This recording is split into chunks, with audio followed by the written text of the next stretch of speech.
பெருமையினை எல்லா உயிரும் தொலையெடுத்து தேசமுய திருத்தொண்ட தொகுமன் பணித்த திருவாளன் வாசமலர்மென் கழல் வணங்க வந்த பிறப்பை வணங்குவான்.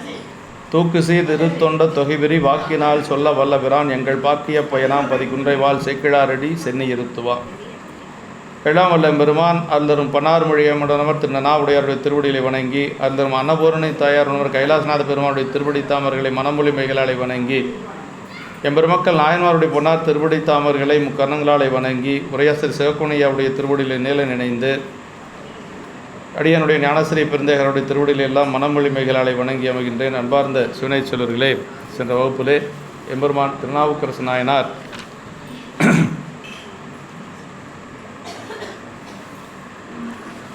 கல்லிலே பிணைத்து கடலில் இடப்பட்ட நாவுக்கரசு பெருமான் ஐந்தெழுத்தை ஓதி கரையேறிய ஒரு பாங்கை பற்றி நம்ம சிந்திச்சிட்ருக்கிறோம்.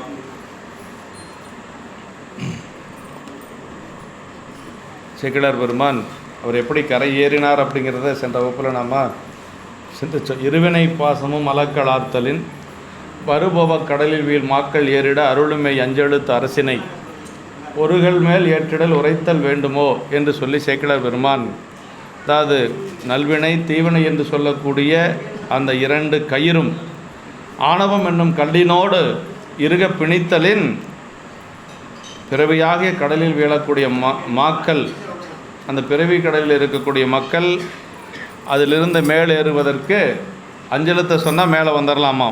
அப்படி இருக்கிற பொழுது திருநாவுக்கரசு பெருமானை இந்த ஒரு கடலினுள் ஆளாது ஒரு சிறு கல்லின் மேல் ஏற்றுதலும் ஒரு வியப்பாக உரைக்கப்படுமோ அப்படின்னா அது ஒன்றும் பெரிய வியப்பில்லை என்று சொல்லி சேக்கிழார் பெருமான் நமக்கு அருளுகின்றார்.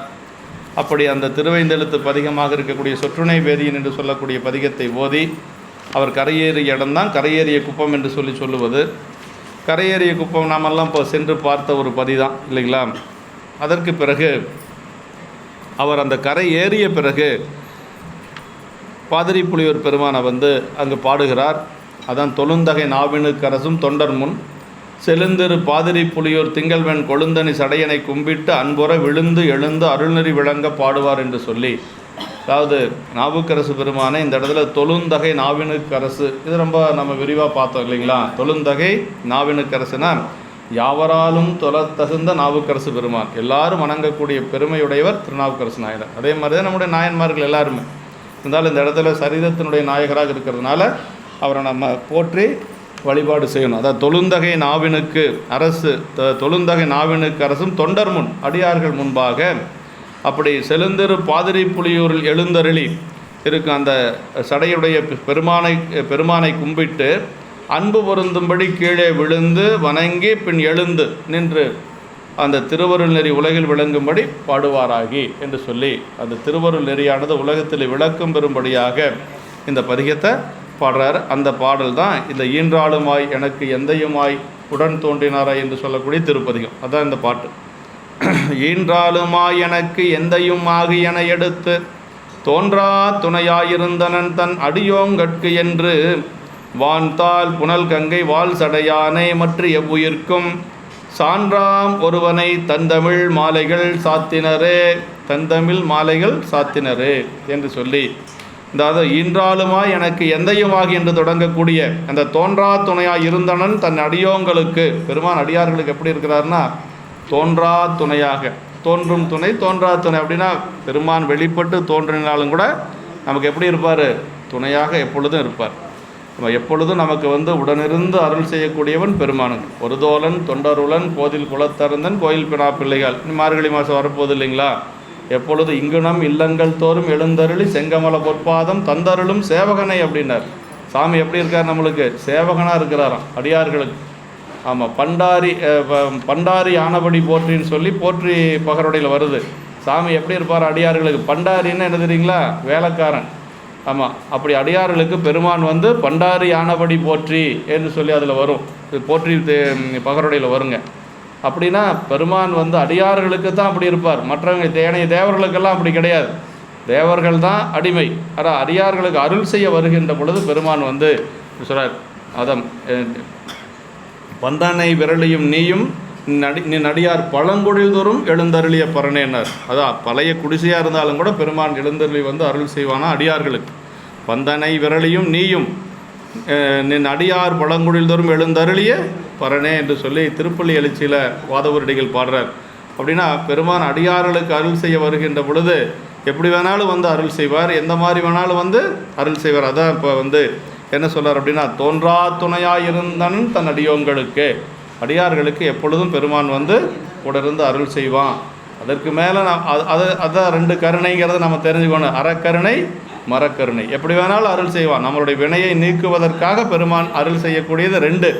அறக்கருணை, நமக்கு நன்மைகள் மூலமாக நமக்கு கருணை செய்து நம்முடைய வினைகளை நீக்குவது, நமக்கு கொஞ்சம் ஒரு சில துன்பத்தை கொடுத்து நீக்குவது, அது வந்து மரக்கருணை அப்படிங்கிறது. 2யுமே நாம் திருவருளாக எடுத்துக்கணும். நாவுக்கரசு பெருமான் வந்த சூளை எப்படி எடுத்துட்டார் அப்படின்னா, அருள் பெரும் சூளையினால் அப்படின்னார். திருவருளையே சூளை, அந்த சூளையவே திருவருளாக எடுத்துட்டார் அவர். அது அருள் பெரும் சூளையினால் ஆட்கொள்ளப்பட்டு தெருளும் அறிவில்லாத சிறுமையே ஞான் அப்படின்னார். அப்போது நாயனார்கிட்ட சொல்கிறார் இல்லைங்களா. அப்போ நமக்கு வரக்கூடிய துன்பங்களை கூட இறைவனுடைய திருவருளாக கருதி நாம் மனமுவந்து ஏற்றுக்கணும். அதுதான் பக்குவமுடைய அடியார்களுக்கு அழகு. நான் ஒன்றுமே பண்ணல, நான் நல்லதே செஞ்சேன், சாமி இப்படி பண்ணிட்டாருன்னெல்லாம் சொல்லக்கூடாது. நம்ம கணக்கு எப்படி என்னங்கிறது நமக்கு தெரியாது இல்லையா, அது சாமிக்கு மட்டும்தான் தெரியும். அதனால் வந்து பெரியவங்க வந்து ஏதாவது ஒரு துன்பப்படுறாங்க அப்படின்னா அது என்ன, அவங்களுடைய வினையை நீக்குவதற்காக பெருமான் மரக்கருணை செஞ்சுருக்கிறார் அப்படின்னு சொல்லி நாம் கருதிக்கணுமே ஒழிய, மற்றபடி அதை பார்த்து நம்ம வந்து அவங்க அப்படி இருந்தாங்க இப்படி இருந்தாங்க அப்படி ஆயிட்டாங்கனாலும் நம்ம சொல்லக்கூடாது. அது நம்ம வாயினால் சொல்லவே கூடாது. இறைவனுடைய கருணை எப்படி வேணாலும் இருக்கும். ஆட்பாலவர் கருளும் வண்ணமும் ஆதிமான்பும் கேட்பான் புகில் அளவில்லை கிழக்க வேண்டாம் அப்படின்னு சொல்லியிருக்கார். அதனால் பெருமான் வந்து அப்படி தான் அடியோங்களுக்கு என்றும் அந்த முடிக்கும் அந்த கருத்து கொண்ட பாட்டு முதலாக. அப்புறம் வான்தாள் புனல் கங்கை வால்சடையானை அப்படின்னா, வானிடத்திலிருந்து உலகில் தாளும் நீரையுடைய அந்த கங்கை வாழ்கின்ற சடையுடையாரை மற்றும் எல்லா உயிர்களுக்கும் சான்றாயிருக்கும் சான்றாம் ஒருவனை தந்தமிழ் மாலைகள் சாத்தினரே. எல்லா உயிர்களுக்கும் சான்றாயிருக்கும் ஒருவரை தன்னிய தமிழாளாகிய மாலைகள் சாத்தினர். தன் தமிழ் அப்படின்னு சொல்கிறார். இந்த இடத்துல தந்தமிழ் சொல்லுவார், வன்தமிழ்னு சொல்லுவார். பெருமான் வந்து சேக்கிழா பெருமான் பல இடங்களில் வன்தமிழ்னு சொல்லி, வந்தமிழால் எழுதுமறை மொழிந்தபிரான் திருப்புகழி மருங்கு சார்ந்தார். முதல் சந்திப்பில் சொல்கிறார், வன்தமிழால் எழுதுமறை மொழிந்தபிரான் மருங்கு சார்ந்தார் என்று சொல்லி நாவுக்கரசு பெருமான் சீர்காழி சென்று சேர்ந்த பதியை சொல்லுகின்ற பொழுது அப்படி சொல்வார். இங்கே வந்து தந்தமிழ் அப்படின்னா குளிர்ச்சியான தமிழ், தட்பமுடைய தமிழ், குளிர்ந்த தமிழ், அப்படியெல்லாம் வந்து அதுக்கு பலவாறு பொருள் சொல்லுவாங்க. இப்படி ஈன்றாலுமாய் எனக்கு எந்தையுமாய், இது நாயனார் வந்து அப்போது திருமுன்பு பாடியர்லைய பதிகத்தினுடைய முதல் பாட்டு. தோன்றா துணையாய் இருந்தனன் அடியோங்கட்கின்ற அந்த பதிக முதற் பாசுரத்தின் முடிவாகிய தொடர் என்று சொல்லி நாயனார் திருவாக்கினை அப்படியே தலை பெய்து கொண்டது என்பது உணர்த்தப்பட்டது. நாயனாருடைய திருவாக்க அப்படியே சேக்கிழார் பெருமான் எடுத்துக்கிறார். அதைவே பதிகத்தினுடைய தலைப்பாக எடுத்துக்கொள்கிறார். அகுதே அத்திருப்பதிகத்தின் உள்ளுரையாகிய கருத்தாலும் உணர்த்தப்பட்டது. அதுதான் பதிகத்தினுடைய உள்ளுரையும் அதுதான். ஆமாம், தோன்றா துணையாக இருந்தனன் தன்னுடைய அடியோங்கட்கு அப்படிங்கிறது இந்த பதிகத்தினுடைய உள்ளுரை என்று சொல்கிறார். அதுதான் உள்ளுரையாக இருப்பது. வான்தாள் புனல், வானிடத்திலிருந்து நிலவுலகத்துக்கு இறங்கி அந்த வருதலின் வான்தாள் என்று சொல்லி கங்கையை சொல்கிறார். ஆமாம், கங்கை வாழ் சடையானை சகரர்களை மறித்திட்டு ஆட்கொண்ட நாளோ, திருவாரூர் திருத்தாண்டத்தில் சொல்லுவது போல கங்கை வாழ் சடையானை உலகம் எப்போதும் நினைந்து உய்யும் பொருட்டு கங்கை எஞ்ஞான்றும் வாழ்வடைந்து நிற்கும் சடை என்பது. அதாவது எப்பொழுதும் கங்கை வந்து பெருமானுடைய திருச்சடையில் இருக்கக்கூடியது என்று சொல்கிறாருங்க. ஆமாம், பகீரதன் இன்னைக்கு கூட அந்த இதுதானே வந்தது. அங்கே இதில் திருவாசகத்திலே அதுதான் வந்தது. பகீரதன் வேண்ட தந்த கங்கையினால் சகரர்கள் மீண்டு புத்துயிர் பெற்றெழுந்தது போல, அது பகீரதன் தன்னுடைய மூதாதையர்களுக்கு தர்ப்பணம் செய்கிறதுக்காக தவம் செய்கிறான். அப்படி தவம் செய்கின்ற பொழுது தேவர்களை எல்லாம் நோக்கி தவம் செய்கிறான். தேவர்களை நோக்கி தவம் செய்கிற பொழுது கங்கை வந்து கீழே வந்தால் இந்த பூமி தாங்காது. அதனால் அதை அடக்கக்கூடிய ஆற்றல் உடையவங்களாக இருக்கணும்னு சொல்லுகின்ற பொழுது எல்லா தேவர்களும் கையை விரிச்சிட்றாங்க. இதுக்கு ஒரே ஒருத்தர் சாமி மட்டும்தான். அதனால் பெருமானை வேண்டி தவம் செய்கிறாரு. பெருமான் வந்து தன்னுடைய அந்த கங்கையை வந்து ஆர்ப்பரித்து வரக்கூடிய கங்கை அது வந்ததுன்னா இந்த உலகமே தாங்காத அளவுக்கு இருக்குது. அதை வந்து ஒரே ஒரு முடியில் அவர் தாங்கிட்டாருன்னு சொல்லுவாங்க. அதுக்கு வாரியார் சாமி சொல்கிறத கூட அம்பலத்தரசு சொல்லி காட்டினார். அதாவது முதன்ன முடியிலேயே டேம் கட்டின பெரியவர் யாருன்னா நம்ம சாமி தான். அப்படின்னு சொல்லி அதை ஒரு நகைச்சுவையாக சொல்லுவார் வாரியார் சாமி. அது மாதிரி அதையும் நினைவுபடுத்தினார். அப்போ மட்டும் சாமி வந்து அந்த கங்கையை அப்படி மேலே அடக்கலைன்னு வச்சுக்கோங்களேன், அப்போவே அந்த பூமி இல்லாத போயிருக்கும். அவ்வளவு நில்லாத நீர் சடைமேல் நிற்பித்தானே என்று சொல்லி, நில்லாத நீர் சடைமேல் நிற்பித்தானே என்று சொல்லி நமக்கு தேவாரத்துலேயும் சொல்லுது. இப்படி அந்த வான்தால் புனல் என்று சொல்லி சொல்லார். அப்படி அந்த கங்கை வந்து அதற்கு பிறகு பகீரதன் வந்து தன்னுடைய மூதாதையர்களையெல்லாம் அவர் வந்து உயிர்ப்பித்ததாக சொல்கிறாங்க. உலகம் எப்போதும் நினைந்து உய்யும் பொருட்டு கங்கை எஞ்ஞான்றும் வாழ்வடைந்து நிற்கும் சடை என்று சொல்லி சொல்கிறார். அப்படி வந்து அதாவது தம்மையும் தமக்கையார் வேண்ட சோலையினால் ஈர்த்து புத்துயிர் அளித்தன் என்பது குறிப்பு என்று சொல்லி, அதே மாதிரி தனக்கும் அந்த மாதிரி தன்னுடைய தமக்கையாருடைய வேண்டுதலை ஏற்று சூளையை கொடுத்து பெருமான் வந்து அவரை ஆட்கொண்ட ஒரு குறிப்பை இதை வச்சு சொல்கிறார். மற்ற எவ்வுயிர்க்கும் சான்றாம் ஒருவன் அப்படின்னார். 84,100,000 யோனி பேதம் அப்படின்னு சொல்லி சொல்கிறார். ஞானசம்பந்த பெருமான் தேவாரத்திலே அது வருது. 84,100,000 யோனி பேதம். உயிர்களுடைய எண்ணிக்கை எவ்வளோன்னா அளவிட முடியாது. ஒரு கணக்கு சொல்கிறார். நிறை சேர படைத்தவற்றின் உயிர்க்குயிராய் அங்கங்கே நிற்கின்றான் ஆதலால் சொல்கிறார். இப்படி ஆற்றங்கரையில் மரம் ஒன்றின் ஒரு கொம்பில் 2 அன்னப்பறவை இருக்கின்றன. அவற்றுள் 3 அதன் பழங்களை தின்கின்றது, மற்றொன்று அதனை பார்த்து கொண்டிருக்கின்றது என்று உபநிடத கருத்தும் காண்க என்று சொல்லி, இங்கே கடலில் நாயனாரை இடையவி அமரர்களுள்ளும் அரசனுள்ளும் அதனை நிறைவேற்ற ஏவலாலுள்ளும் போகடப்பட்ட நாயனாருள்ளும் இருந்து அவ்வவரையும் இயக்கி வைத்து நிகழ்ச்சிகளை எல்லாம் காட்டியும் கண்டும் நின்ற இறைவனது அருள் நிறைவினை நாயனார் போற்றினார் என்பது. அதாவது என்னென்ன சமணர்கள் வந்து நாயனாரை கடலில் இட ஏவிய சமணர்கள், அப்புறம் அதுபோக வந்து ஏவல் ஆட்கள், ஏவப்பட்ட நாயனாருடைய அந்த இதுக்கெல்லாம் காரணமாக அரசன் எல்லாத்தினுடைய நிகழ்ச்சி நினைக்கிறாரு நாவுக்கரசு பெருமான். அதுக்கு மேலே இறைவனோடது திருவருளை நினைச்சார். அது திருவருளை நினைந்து நாயனார் வந்து பெருமானை போற்றி இருக்கிறார். இந்த திருப்பதிகத்தில் தந்தமிழ் மாலைகள் சாத்தினர் என்று சொல்லி பதிகத்தினுடைய ஒவ்வொரு பாசுரமும் ஒவ்வொரு தனி மாலையாக சொல்லப்படுவது. இந்த பதிகத்தில் வந்து ஒவ்வொரு பாடலுமே வந்து தனித்தனி மாலையாக நமக்கு சேக்கிழார் பெருமான் சொல்ல தந்தமிழ் மாலைகள் சாத்தினர் என்று சொல்லி பதிகத்தை முழுவதுமாக ஒரு மாலையாக சொல்லுவது வழக்கு. இந்த பதிகத்தை மட்டும் ஒவ்வொன்றும் ஒவ்வொரு மாலையாக நமக்கு சேக்கிழார் பெருமான் இந்த பதிகத்தை பற்றி சொல்கிறார். இச்சரித பகுதியை திருப்பதிக பாட்டின் யாப்பினில் அமைத்த சிறப்பும் அமைதியும் கண்டுகொள்க என்று சொல்லி ஈன்றாளுமாய் பதிகத்தை பாடுமா, அதுமா அந்த பெரிய புராண பாட்டு 2ஐயும் பாடி காட்டுங்க. ஆமாம், இந்த திருவிருத்தத்தில் ஈன்றாளுமாய் பாடலும் அந்த முன்னாடி சிந்திச்சமில்லை அந்த பாட்டு ஈன்றாளுமாய் எனக்கு எந்தையும் ஆகி அப்படி 2 ஒரே பண்ணில் வரும் இல்லையா? பாடுங்க.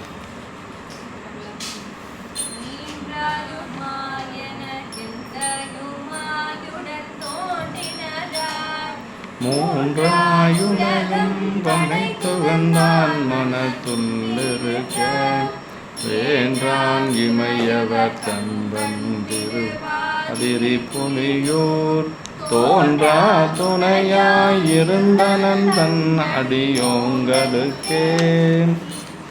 பெரிய புராணம். எனக்கெந்தையும் ஆகி என எடுத்து தோன்றா துணையாயிருந்தனன் தன் அடியோங்கற்கென்று வாழ்ந்தால் புனல் கங்கை வாழ் சடையானை மற்றும் உயிர்க்கும் சான்றாம் ஒருவனை தந்தமிழ் மாலை சாத்தினரே. 2 ஒரே மாதிரியே இருக்கு. அதே பண்ணில் சேக்கிழார் பெருமானும் புராணத்தை கொண்டு போயிருக்கிறார். ஏதோ வேறுன்னு போட்டு அந்த பாடல் வந்து சிவகுணிய உரையில் அந்த பாடலை வேறு அப்படின்னு போட்டு, ஏன்னா அந்த யாப்பு மாற்றுறதுனால வேறுன்னு போட்டு நமக்கு அச்சிட்டு கொடுத்துருக்குறாங்க. இப்படி ஈன்றாளுமாய் எனக்கு எந்தையுமா அப்படி அடியோங்கட்கு தோன்றா துணையாய் இருந்தனன் இறைவன் என்பது பதிக கருத்து. பதிகத்தினுடைய கருத்து என்னென்னா, அடியார்களுக்கு பெருமான் எப்படி இருப்பார்? தோன்றா துணையாய் இருந்தனன். நாவுக்கரசு பெருமானுக்கு அப்படி தானே இருந்து அருள் செய்தார். அதனால் பதிகத்தினுடைய கருத்து அது. இதே பதிக கருத்தாதல் பதிக பாட்டுக்குள் பலவற்றிலும் காணப்படும். இறைவன் தன்னருள் செய்த இடர்களையெல்லாம் நீக்கி ஆட்கொண்டு தன்பாலில் சேர்த்தனைத்த கருணை தரத்தினை வியந்து பாராட்டியது. எத்தனை துன்பங்கள் செஞ்சாங்க, அந்த 4 சூழ்ச்சிகளையும் பெருமானுடைய திருவருளை கொண்டு அவர் வந்து வென்று காட்டிய ஒரு பெருமை. அதுக்கு காரணம் பெருமானுடைய திருவருள் கருணை இல்லைங்களா? ஆமாம். நானிலமன் பதகருடன் ஒன்றிய மன்னவன் சூழ்ச்சி திருத்தொண்டின் உரைப்பாரே வென்றவர்தம் பெயரோ வேறொருவர் பெயர். வேற ஒன்றும் காரணம் கிடையாது. அவர் எப்படி வென்றார் அப்படின்னா திருத்தொண்டினுடைய உரைப்பு தான் அதுக்கு காரணம். அவர் செய்த தொண்டு பதிகம், அதே மாதிரி உலவாரம் ரெண்டுமே செய்தார் இல்லையா? நாவுக்கரசு பெருமான் செய்தது 2 தொண்டும். ஈன்றாளுமாய் அன்னையும் பிதாவும் என்றபடி ஈன்றாளை முதலில் வைத்து பின் எந்தையை வைத்தார். இது கூட மரபு மாறாமல் சேக்கிழ பெருமான், இந்த நம்முடைய சேக்கிழ பெருமானும் சரி, அதே மாதிரி நாவுக்கரசு பெருமானும் சரி, ஈன்றாளுமாய் முதல்ல அம்மா தாங்க. அம்மாவுக்கு அடுத்தது தான் அப்புறம் எல்லாமே இல்லையா? எல்லாத்தையும் ஒன்றொன்னா விட்டுட்டே வந்தாலும் கூட கடைசி அம்மாவை வந்து விடவே முடியாது. குருமகா சன்னிதானங்கள் அவங்க துறவு நிலையில் இருக்கக்கூடியவர்கள் வந்து அவங்க பிரம்மச்சரியம் வாங்கினாலுமே கூட அம்மாவுடைய இதுக்கு அவங்க போகணும், அப்பாவுக்கு போகக்கூடாது. அப்பா திருவடி அடைஞ்சிட்டா போகணுங்கிற விதி கிடையாது ஆதீனங்களுக்கு. ஆனால் அம்மா திருவடி அடைஞ்சால் போய் அவங்க செய்ய வேண்டியதை செய்யணும். ஒரு 10 நிமிஷம் இருந்து அவங்க செய்ய வேண்டியது, அது என்னமோ அது மந்திரமெல்லாம் இருக்குது. ஏன்னா எனக்கு தெரியும் செங்கோலாதீனம் அப்படி செஞ்சாங்க. செங்கோலாதீனம் அவங்க அப்பா திருவடி அடைஞ்சதுக்கு போகலை, ஆனால் அவங்க அம்மா திருவடி அடைஞ்சதுக்கு போனாங்க. ஏன்னா அதான் பட்டினத்தடிகள், அதனால தான் குன்றும் துறந்த பட்டினத்தடிகளே தன்னுடைய தந்தையாருக்கு செஞ்சாருங்கிறதெல்லாம் நமக்கு கிடையாது. அம்மாவுக்கு கிரியை செய்கிறதுக்காக அந்த ஊரை விட்டு போகாமல் இருந்தார். அதனால் கடைசி வரைக்கும் நம்ம வந்து அம்மாவை வந்து நம்ம எந்த காரணத்தை கொண்டு விடவே கூடாது. தாய் தான் அப்படிங்கிறது நம்ம அதனால தான் வந்து ஈன்றாளுமாய் அப்படிங்கிறது முதல்ல அம்மாவை கொண்டு வரார். நமக்கு புராணத்தில் மெய்த்தாயினும் இனியானேன்னு சிவபெருமான் எல்லாத்துக்கும் தாயை விட உயர்ந்த தாய் தான். ஆனால் இந்த உடம்பு கொடுத்த அம்மா நமக்கு முக்கியம். ஏன்னா அந்த உடம்பை சுமந்து நமக்காக 10 மாதம் கருவில் சுமந்து இந்த தாய் நமக்கு வெளியில் வந்து இப்போ தொண்டு செய்கிறதுக்கு, பெருமானுக்கு சிவபுண்ணியம் செய்கிறதுக்கெல்லாம் யார் காரணமாக இருந்தாங்க? அம்மா ஒரு காரணமாக இருந்தா. அதனால் வந்து விடவே கூடாது அப்படிங்கிறது. அன்னையும் பிதாவும் முன்னறி தெய்வம் என்று சொல்லி ஈன்றாளை முதலில் வைத்து பின் எந்தையை வைத்தார். தாயை கொண்டே தந்தையை அறிகின்றமையும் காண்கிற. அம்மா சொன்னாதான் நமக்கு அப்பா யாருங்கிறது தெரியும். அதனால் அம்மா தான் ஈன்றால் எந்தை சக்தியும் சிவமுமாகி அருளுடன் கூடி தாயுமாய் எனக்கு ஏதலை கண்ணுமாய் பேயனேனையும் ஆண்ட பெரும் தகை என்று சொல்கிறார். உடன் தோன்றினர்னா உடன் பிறந்தார். தமக்கு மாதினியாரும் புகழனாரும் திலகவதியாரும் துணையாகுபவரோ அப்படி அவர்களை துணையென்று உலக நியதைப்படி எண்ணுவோம் ஆயின் அவர்கள் எங்கு உறுதுணை அல்லர் அப்படின்னு சொல்கிறார். அதாவது அப்பா அம்மாவை சொன்னார், அதுக்கு அடுத்தது யாரை சொன்னாங்க? நன்றி மறவாது அக்காவை சொன்னார். அது ரொம்ப முக்கியம். உடன் தோன்றினராய் அப்படின்னு சொல்லி. ஏன்னா போயாச்சு ஒரு காலத்தில் பெருமானுடைய திருவருள் இல்லை, அதனால் அவர் சமணத்துக்கு போயாச்சு. சமணத்துக்கு போன இவரை பெருமானுடைய திருவடிக்கு விண்ணப்பம் வச்சு துண்டுதவ விளக்கணையார் சுடருடையை தொழுது என்னை ஆண்டருளும் நீராகில் அடியேன் பின் வந்தவனை ஈண்டுவினை பரசமய குளிர் என்றும் எடுத்தால வேண்டுமென பலமுறையும் விண்ணப்பம் வைத்தார் அப்படின்னாங்க. எத்தனை வருஷம் கழிச்சு? கிட்டத்தட்ட 40 வருஷம் கழித்து அக்கா வந்து விண்ணப்பம் வச்சுருக்கிறாங்க. அக்கா எதுக்காக விண்ணப்பம் வச்சாங்க அப்படின்னா, சிவகுனியா உரையில் எழுதுகிறாரு, தனக்கு ஒரு துணை வேணும்னெல்லாம் சாமிகிட்ட விண்ணப்பம் வைக்கலை. அதெல்லாம் நம்ம தான் அந்த மாதிரிலாம் வைப்போம். நம்ம இது வரைக்கும் தொண்டு செஞ்சுட்டு இருந்தோம், நமக்கு வயசாயிருச்சு, நமக்கு பின்னாடி தம்பி வயசு குறையுது தானே, அது கொஞ்ச நாளைக்கு தம்பி வந்து இந்த தொண்டை செய்யிட்டு அப்படின்னு அக்கா நினச்சாங்களாம். தனக்கு பின்னாடி இந்த தொண்டு செய்கிறதுக்கு ஒரு ஆள் வேணும் அப்படின்னு சொல்லி அக்கா நினச்சிருக்கிறாங்க. உரையில் ஐயா வந்து குறிப்பிட்டிருக்கிறாங்க. அப்படின்னா அப்போ அதை நன்றி மறவாமல் அவர் சொல்கிறார். அக்காவுடைய விண்ணப்பம் அவர் மீண்டும் திரும்ப நமக்கு வருவதற்கு, சைவத்துக்கு வருவதற்கு ஒரு காரணமாக இருந்தது. அதான் சொல்கிறார், ஈன்றாளுமாய் எனக்கு எந்தையுமாய் உடன் தோன்றினராய் என்று சொல்கிறார். அப்படி உடன் தோன்றினராய் ஈன்றால் எந்தை சக்தியும் சிவமுமாகி அருளுடன் கூடி தாயுமாய் எனக்கு ஏதலை கண்ணுமாய் பேயனேனையும் ஆண்ட பெருந்தகை என்று சொல்லி உடன் தோன்றினா உடன் பிறந்தார். தமக்கு மாதினியாரும் புகழனாரும் திலகவதியாரும் துணையாகுபவரோ அவர்களை துணையென்று உலக நியதைப்படி எண்ணுவமாயின் அவர்கள் இங்கு உறுதுணையர் அல்லர். உலக நியதைப்படி அவங்க துணை தான். ஆனால் இங்கே எல்லாத்துக்கும் மேலே துணையாக இருக்கிறது யார்? சிவபெருமான் தான். தாயாக, தந்தையாக, தமக்கையாக எல்லாத்துக்கும் மேலே ஒரு உறுதுணையாக இருப்பது பெருமான் தான் அப்படிங்கிறது நம்ம. அதனால தான் தடுத்தாட்கொண்ட புராணத்தில் என்ன சொன்னாங்க? மெய்த்தாயினும் இணையானை அப்படின்னு சொல்லி சேக்கிழ பெருமான் அங்கே சொன்னார். உடம்பு கொடுத்த தாய். இந்த உடம்பு இருக்கிற வரைக்கும் இந்த பிறப்புக்கு நமக்கு அம்மா உயர்வு. ஆனால் எல்லா பிறப்புகளுக்கும் நமக்கு கூடவே வந்து இந்த ஆன்மா பெருமான் திருவடி அடைகின்ற வரைக்கும் உபகாரம் செய்கிறது யார்? சிவபெருமான் தாங்க. அதான் மெய்த்தாய் எனும் இனியானை அப்படின்னு சொல்லி சொன்னாங்க. இந்த உடம்பை கொடுத்த தாய் மெய்த்தாய், அதை விட ஒரு இனிமையான தாய் உயிர் தாய் யார்? அவர் தான், சிவபெருமான் தான். நம்ம உடன் தோன்றினர் உடன் பிறந்தார் தமக்கு மாதினியாரும் புறனாரும் சொல்வார். உடன் தோன்றின உடன் பிறந்தார் என்று சொல்லி சொல்றார். இங்கே உறுதுணை அரணே துணை ஆயினன் ஆதலின் அவரே தாயும் தந்தையும் தவையும் ஆயினர் என்பது தோன்றா துணையாக எண்ணிய அவர்கள் துணை நின்றது போல இங்கு அரண் தோன்றா துணையாய் இருந்தனன் என்பது நாயனார் தமக்கு உதவிய தமக்கையாரை தாம் வேறு பெற்ற பின்பு தாம் பேறு பெற்ற பின்பு நினைக்கவில்லை என்றும் அதனால் அவர் நன்றி மறந்தார் என்றும் மடவார் ஒருவர் குறித்தனராம்.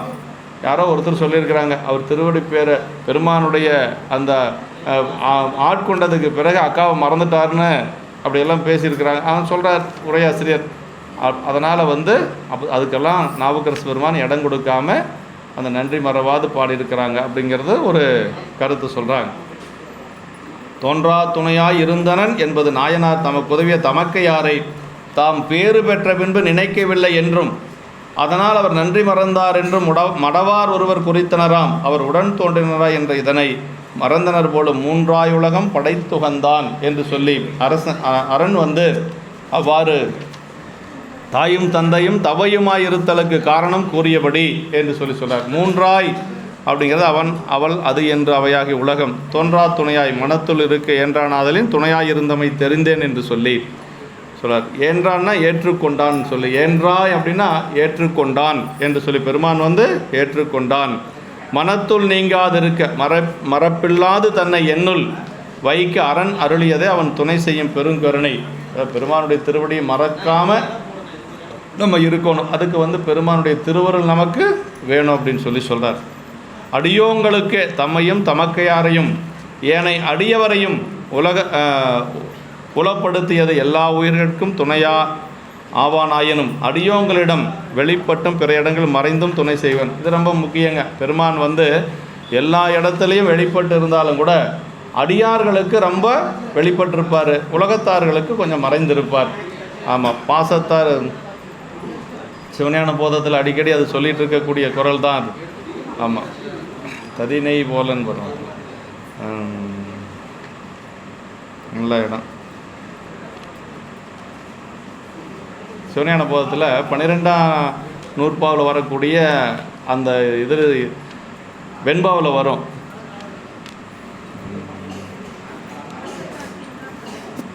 என்னங்க, தன்னுற வேண்டி தனதுறவை தான் கொடுத்து அது அது ஒன்று. இன்னொரு அதுலேயே பாருங்கள், இன்னொன்று இருக்கும். என்னென்ன பாருங்க,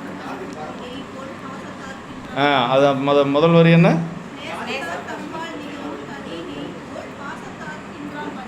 நேசத்தாருக்கு இன்ற நல்ல இடம் அது. சிவகுணியை நிறைய அது அடிக்கடி உதாரணம் காட்டுவார்.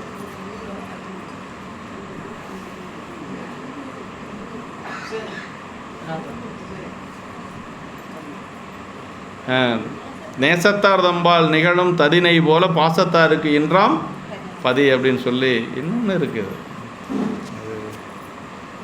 மரப்பித்து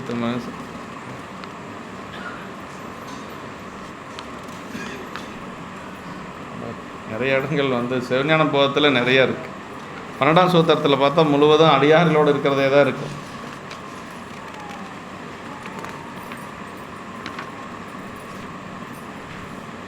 சரிதான். தன்னுணருங்கிற வார்த்தை வரல, அது மேல் வரியில் இருக்குது. அதான் எனக்கு புரியும். தன்னுணரும் நேசத்தார்பால் ததினை போல பாசத்தாருக்கு இன்றாம் பதி, தன்னுணரும் நேசத்தார்பால் ததினை போல அப்படின்னு சொல்லி சொல்கிறார். அப்படின்னா பெருமானுடைய திருவடி உணரக்கூடிய அன்புடையவர்களுக்கு பெருமான் எப்படி இருந்தால் தயிரில் நெய் போல விளங்கி தோன்றுவாராம். பாசத்தாருக்கு பாலில் நெய்ன்னு கூட சொல்லலை, இன்றாம் பதின்ட்டார். அவங்களால பார்க்க முடியாது. அப்போ யாருக்கு பெருமான் வெளிப்பட்டு தோன்றுவார் அப்படின்னா அடியார்களுக்கு தான் வெளிப்பட்டு தோன்றுவார். அது தன்னுணரும் நேசத்தார்பால் அப்படின்னு சொல்லி சொல்கிறார். தன்னுணரும் நேசத்தார்பால் ததினை போல என்று சொல்லி பாசத்தாருக்கு இன்றாம் பதி அப்படின்னு சொல்லி சொல்கிறார். சிவஞான போதும் சித்தியார் ரெண்டும் படிக்கணும். சித்தியார் ரொம்ப விரிவான நூலுங்கிறனால யாரும் சிந்திக்கிறதே இல்லை. சித்தியார் படிக்கணும். சித்தியார் படித்தா தான் நமக்கு சாத்திரங்கள் எல்லாம் நல்லா தெரியும். அதே மாதிரி பூசை முறைகள் எல்லாமே நமக்கு சைவத்தில் இருக்கக்கூடிய அத்தனையுமே அதில் வந்துடும், சித்தியாரில் வரும்.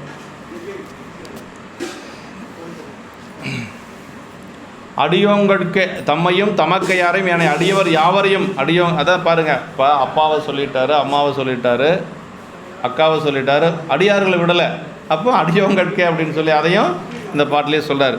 மூன்றாயுலகம் உடன் தோன்றினராய் மூன்றாயுலகம் படைத்துகந்தான் மனத்துள் இருக்க என்றான் இமையவர் கண்பன் திருப்பாதிரி புலிர் தோன்றா துணையான் இருந்தரன் தன் அடியோங்களுக்கு. கடைசியாக அடியார்களையும் இதில் கொண்டு வந்து சேர்த்துட்டார். அப்போ அம்மா, அப்பா, தமக்கையார், அப்புறம் அடியார்கள், இதுதான் எந்த உறவோடு அவர் இருந்தார். அதனால் அடியோங்களிடம் வெளிப்பட்டும் பிற இடங்களில் மறைந்தும் துணை செய்குவன் கடலில் கல் மிதவையாய் ஆக கொண்டேறியவுடன் பாடிய பதிகமாதலின் இவ்வாறு இந்த பதிகத்தில் இப்படி சொல்லியிருக்கிறார் அப்படின்னு சொல்கிறார்.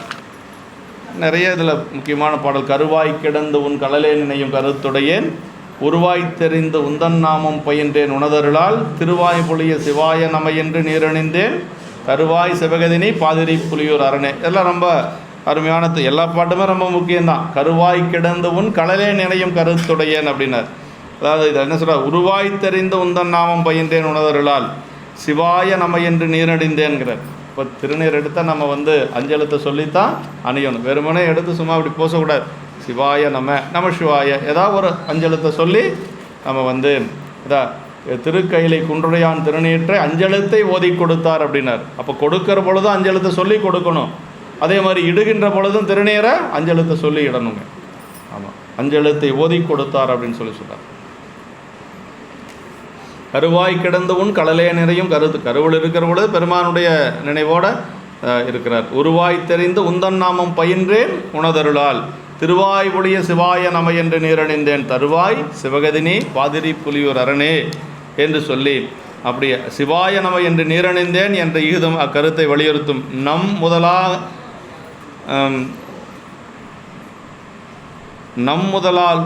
முதலாய் ஓதின் அருள் நாடாது.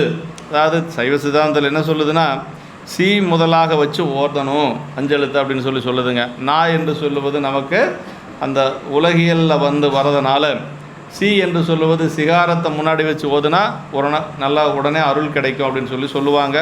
இது நம்ம சௌரியத்துக்கு நம்ம ஓத முடியாது. குருநாதர் நமக்கு உபதேசம் செய்த வகையில் தான் நம்ம ஓத முடியும். அதனால்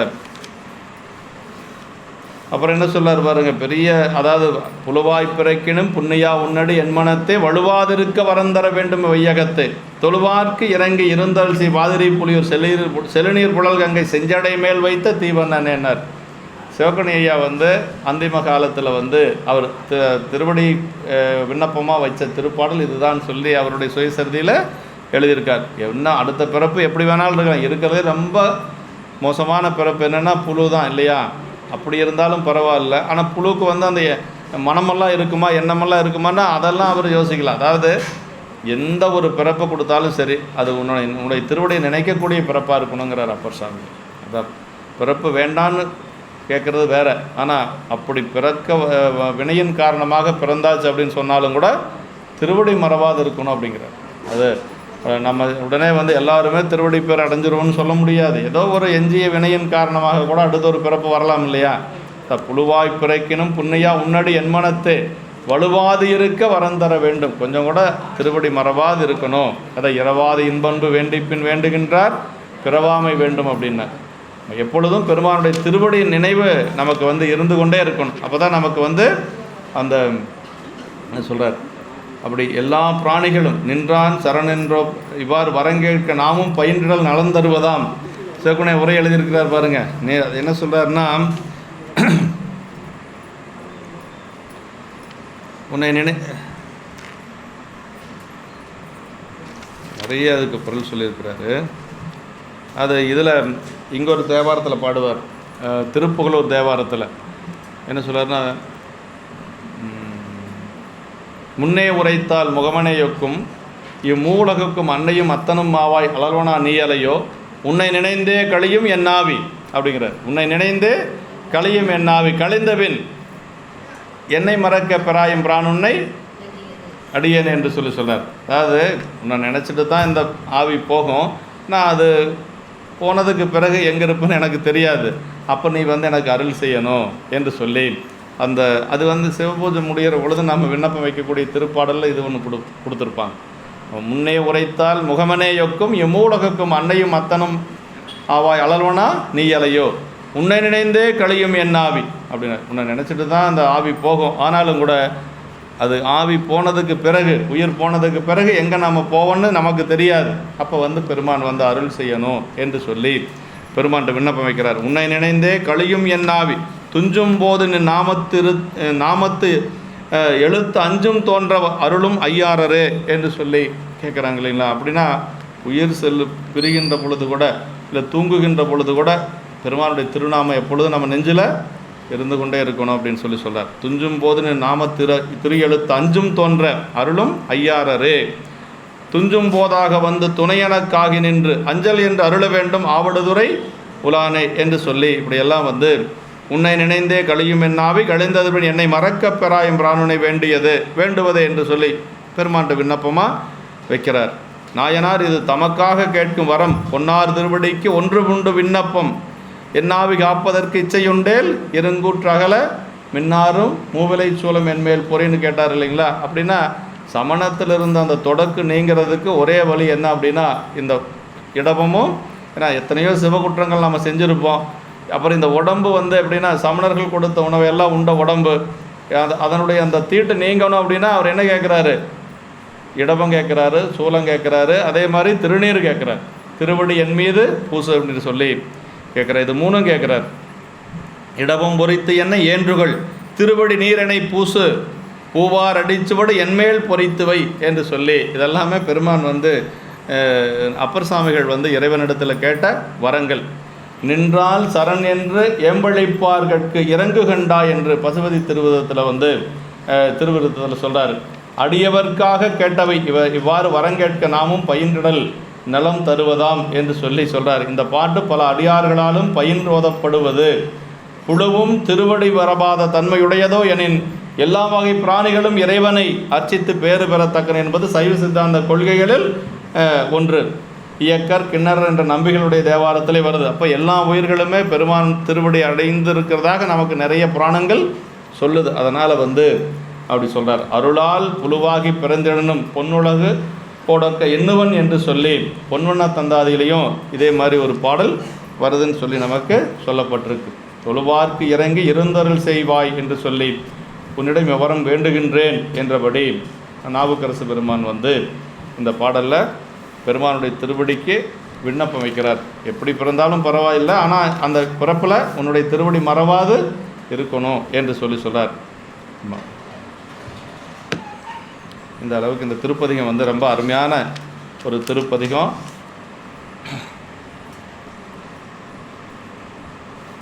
நிறைய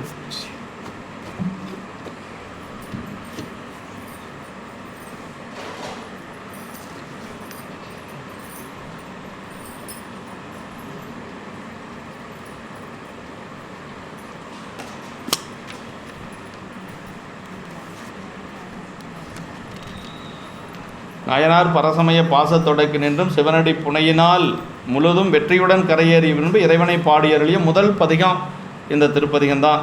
சைவ சித்தாந்த ஞானசாஸ்திர உண்மைகள் பலவும் உபதேசிக்கும் தனிப்பெருமையுடன் விளங்குகின்றது இந்த பதிகம். ஆன்மாக்களை பிறவி கடலின்றும் கரையேற்றுவதற்கு அமைந்த பெருமையுடையது. மூன்றாயுலகம் படைத்தொகந்தான் என்பது சிவஞான போதம். அவனவள் அது எனும் அவை வினைமையின் தோற்றிய திதியே ஒடுங்கி மலத்துள்ளதாம் அந்த மாதிரி என்மனார் புலவர் இல்லையா. அந்த மூன்று அப்படிங்கிறதுக்கு அவன் அவள் அது ஆண் பெண் அப்புறம் அறிவற்ற சடப்பொருள் என்று சொல்லி உலகம் இப்படி தான் இருக்குது. ஆணாக இருக்குது, பெண்ணாக இருக்குது, அறிவற்ற சடப்பொருளாக இருக்குது. எந்த உயிராக இருந்தாலும் அப்படி தான் இருக்கும். அதனால தான் நான் நாவுக்கரசு பெருமானுக்கு கைலாய காட்சி எப்படி கிடச்சிது, எல்லா உயிர்களும் அம்மையப்பராகவே கிடச்சிது. இப்போ உலக உயிர்கள் எல்லாமே ஆணாக பெண்ணாக அப்புறம் அறிவற்ற சடப்பொருள்களாகத்தான் உலகம் பூரா இருக்குது. அப்படிங்கிறதா மூன்றாய் உலகம் படைத்தனன் அப்படின்னு சொல்லி தன்னுடைய பதிகத்தில் சொல்கிறார். திருப்பாட்டு தம்முதல் குருவுமாய் தவத்தின் உணர்த்து விட்ட அந்நியமின்மையின் அரண்கலல் செலுமே என்ற 8ஆம் சூத்திரத்தின் உண்மையும் விளக்குகின்றது என்று சொல்லி சொல்கிறார். தல விசேடம் திருப்பாதிரி புலியூர் தலத்தை வந்து புலிக்கால் முனிவராகி வியாக்கரபாத முனிவர் வழிபட்டது. புலியூர்னு வர்றது எல்லாமே வியாக்கரபாதர் வழிபட்டதுங்க. வியாக்கரபாதர் யார்? நம்முடைய உபமன்யு முனிவருடைய அப்பா. ஆமாம், வியாக்கரபாதர். பதஞ்சலி முனிவர் வியாக்கரபாதர் 2 பேரும் தான் கூத்தப்பெருமானுடைய திருவடி அந்த திருக்காட்சியை உள்ளுக்குள்ளேயே பார்த்து அதற்கு பிறகு விண்ணப்பம் வச்சு மன்றில் நின்று எல்லாரும் காணும்படியாக ஆடுவதற்கு துணை நின்றவர்கள் அந்த 2 பெருமக்களும் தான். அவங்களுடைய திருவுருவ வந்து எங்கே இருக்குன்னா, திருமூலட்டானருடைய கோயிலில் தில்லையில் வந்து திருமூலட்டானர் சன்னதி இருக்குது, திருமூலநாதர் சன்னதி. அங்கே வந்து 2 பக்கம், ஒரு பக்கம் பதஞ்சலி இருப்பார், இன்னொரு பக்கம் வியாக்கரபாதர் இருப்பார். அவங்க 2 பேரும் பூசித்த சிவலிங்க திருமேனி அந்த திருமேனி அப்படின்னு சொல்லுவாங்க. இப்படி 2 பேரும் இந்த புலிக்கால் முனிவர் பூசித்தது எல்லாமே ஓமாம்புலியூர், பெரும்பற்ற புலியூர், இப்படி பாதிரி புலியூர். இந்த புலியூர்னு வரதெல்லாம் வியாக்கரபாதர் வழிபாடு செஞ்சது. அவர் தவம் செய்திருந்த திருநடங்கண்டு பேறு பெறும் தில்லை புலியூர் நின்று பிரித்துணரும் பொருட்டு இதன் தலமா பாதிரி என்றதுடன் சேர்த்து பாதிரி புலியூர் என பெயர் வழங்க பெறும். முடங்கிய காலுடைய முயல் வடிவமாக சாபம் பெற்ற மங்கனர் என்ற முனிவர் பூசித்து சாபம் நீங்க பெற்ற தலம். அதாவது முடமாக இருந்த அந்த மங்கனர் என்று சொல்லக்கூடிய முனிவர் பூசை செய்து அந்த முடம் நீங்க பெற்ற ஒரு பதி அது என்று சொல்கிறாரு. அப்புறம் வந்து ஆளுடைய பிள்ளையாரது முன்ன நின்ற முடக்கான் முயற்கருள் செய்து என்ற தல தேவாரம் முதல் பாசுரத்தால் விளங்கும். அந்த தல புராணத்தை வந்து ஞானசம்பந்த பெருமானுடைய தேவாரத்தில் போட்டியிருக்கிறார். என்ன சொல்லியிருக்கிறார்? ஆளுடைய பிள்ளையாருடைய தேவாரத்தில் முன்னம் நின்ற முடக்கான் முயற்கு அருள் செய்து என்று சொல்லி அந்த தல தேவாரத்தில் சொல்லப்பட்டிருக்கு. அப்புறம் வந்து இது நடுநாட்டில் தேவார பாடல் பெற்ற தலங்கள் 22 18வது தலம் இந்த பாதிரி புலியூர் என்று சொல்லுவது. மொத்தம் 22 தலம். நம்ம என்ன ஒரு 13 தலம் பார்த்துருக்குறோமா? இன்னும் 2 நாள் போட்டால் தான் முழுசாக கம்ப்ளீட் பண்ண முடியுமாட்டிருக்குது. இந்த 2 நாளாவது போடணும் இல்லைங்களா? ஏனுங்க?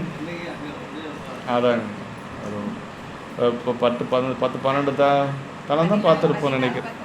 அது அந்த இடங்கள்லாம் சேர்த்தி அதான் 22 18வது தலம் பாதிரி புலியூர் என்று பாடலம் என்று சொல்லி அந்த மரம் தலவிருச்சமாக இருக்கிறனால, பாதிரி மரம் தலவிருச்சமாக இருக்கிறனால அதுக்கு பாடலிபுரம் என்ற பெயர் ஒற்றுமை கருது. இதன் பக்கத்தில் அப்பெயரால் தங்கள் நகரத்தை சமணர்கள் அமைத்தனர் போலும். சுவாமி பெயர் தோன்றா துணைநாதர், அம்மை பெயர் வந்து தோகை நாயகி, தலமரம் பாதிரி, தீர்த்தம் வந்து கெடில நதி தீர்த்தம். சுவாமி பெயர் வந்து நாயனார் தேவாரத்தில் சொல்லப்பட்டிருக்கிறது. நாயனார் கரையேறிய இடம் கரையேற விட்ட குப்பம் நம்ம போய் பார்த்தோம் இல்லையா, அந்த பதி அத்திருநாள் விழாவும் கொண்டாடப்படுகின்றது என்று சொல்லி, இது திருப்பாதிரி புலியூர் என்ற இருப்பு பாதை நிலையத்திலிருந்து கச்சாலை வழியாக செல்லக்கூடியது என்று சொல்லி நாம் தான் போயிட்டு வந்துட்டோம் இல்லையா.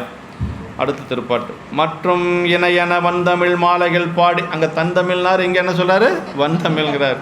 இது மாதிரி மாறி மாறி வந்துகிட்டே இருக்கும். வளப்பமுடைய தமிழ்னார். வந்தமிழ்கிறதுக்கு சேகோனிய உரை சொல்லுகின்ற பொழுது இறந்தாரை மீட்கக்கூடிய தமிழ் அப்படின்னார். வன் தமிழ், வளப்பமுடைய தமிழ். ஆமாம், அது நாமார்க்கும் குடியெல்லோம் என்றெடுத்து நான்மறையின் கோமானை, நதியனுடன் குளிர்மதிவாள் சடையானை, தேமாலை செந்தமிழில் செழுந்திரு தாண்டகம்பாடி ஆமாறு நீரலைக்கும் அடைவளம் என்று அருள் செய்தார். நாங்கள் இதில் சொல்கிறார் திருவதிகையில். ஆமாம், அதாவது அங்கே என்ன சொல்கிறார்? செழுந்திரு தாண்டகம் அப்படிம்பார்.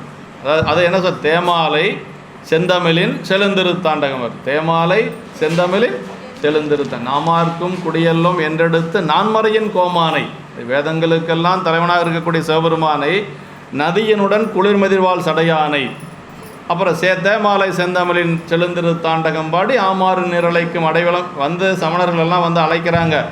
ராஜா வர சொல்கிறாரு. மன்னன் வர சொன்ன உடனே இவர் என்ன சொல்கிறாரு? அப்படியெல்லாம் வர முடியாது, எனக்கு தலைவர் யார்? சிவபெருமான் தான். நீ அழைக்கக்கூடிய நிலையில் நான் இல்லை. அப்படின்னா சாதாரண குடிமகனாக நான் இப்போ இல்லை அப்படிங்கிறார். அப்போ அப்படின்னா என்ன? பெருமானுக்கு குடியாக இருக்கிறேன் நான். கோமார்க்கே நாம் என்று மீளா ஆளாய் கொய்மலர் சேவடியே குறுகினோமே அப்படின்னார். அந்த மறுமாற்று திருத்தாண்டகத்தில் சொல்கிறார் இல்லைங்களா. அப்போ தான் வந்து இந்த இதை சொல்கிறார், நீ அழைக்கக்கூடிய நிலையில் நான் இல்லைன்னு. அதற்கு பிறகு அவர்கள் வந்து அழைக்கின்ற பொழுது பெருமான் திருவருளுக்கு நினச்சி போகிறார். மற்றும் இணையன வந்தமிழ் மாலைகள் பாடி வைகி வெற்றி மழவிடை வீரட்டர் பாதம் மிக நினைவில் உற்றதோர் காதலின் அங்கு நின்று ஏகி பொன்னார் புறங்கள் செற்றவர் வாழும் திருவதியை பதி சென்றடைவார். செற்றவர் வாழும் திருவதிப்பதி செற்றவர்னா அதாவது பெருமானுடைய அந்த இதை சொல்கிறார். அங்கே திரிபுரங்களை எரித்த வீரட்டானேஸ்வரருடைய திருவடி இருக்கக்கூடிய அந்த திருவதி தலத்தை சென்று அடைந்தார் அப்படின்னு சொல்கிறார். அங்கேருந்து நேராக எங்கே போகிறார்? பாதிரிப்புலியூர்லேருந்து கரையேறி முதல்ல திருப்பாதிரிப்புலியூர் போகிறார். திருப்பாதிரி பெருமானை வேண்டி வழிபாடு செய்து கொண்டு அங்கேருந்து நேராக அதிகை போகிறார், திருவதிகை போகிறார். இதுதான் அவருடைய தல யாத்திரை. அவர் திருவதிகை போகிறார். இன்னும் இவை போன்ற வளப்பமுடைய தமிழ் மாலைகளை பாடி அத்தலத்தில் தங்கி பின் வெற்றியுடைய இளைய விடையுடைய திரு அதிகை வீரட்டானேஸ்வரருடைய திருப்பாதங்கள் மிகவும் தமது நினைவில் பொருந்தியதொரு காதல் மேல் எழுந்ததனால் அப்படிங்கிற அப்படி வெற்றிமல விடை வீரட்டார் பாதம் மிக நினைவில் உற்றதோர் காதலினால். ஏன்னா அவருக்கு என்ன இருந்தாலும் ஆட்கொண்ட பெருமான் திருவதிகை வீரட்டான பெருமான் தான் இல்லையா? சமணத்திலிருந்து சூளை நோயால் ஆட்கொண்டது திருவதிகை. ஆட்கொண்ட பெருமானை அவர் நினைக்கிறார். ஒரே ஒரு இது, அப்பர் சாமிகள் தான் பிறந்த அந்த அவதரித்த அந்த திருவாமூருக்கு மீண்டும் போகிறதே இல்லைங்க. ஆமாம், அவர் மீண்டும் வந்தவர் மீண்டும் போனதாக நமக்கு பெரிய புராணத்தில் எந்த இடத்துலையுமே இல்லை, அங்கே போகிறதே இல்லை. அப்போ வந்தவர் தான் சமணத்துக்கு செல்லுகின்ற பொழுது வந்தவர் மீண்டும் அந்த திருவாமூருக்கு போகலை. அதான் நடையறா பெருந்துறவுன்னு சொல்லணும் இல்லையா? துறவிகள் தான் பிறந்த அந்த பூர்வாசிரம ஊருக்கு போகக்கூடாதுன்னு ஒரு விதி இருக்குது. ஆமாம், துறவிகள் அப்படி அந்த ஊருக்கு தான் அவதரித்த ஊருக்கு போக மாட்டாங்க. அதே மாதிரி அப்படியே போனாலும் அந்த அவதரித்த வீதிக்கு போகக்கூடாது, அப்படியே போனாலும் வீட்டுக்கு போகக்கூடாது அப்படின்னு சொல்லுவாங்க. ஆனால் அப்பர் சாமிகள் மீண்டும் போகிறதே இல்லைங்க.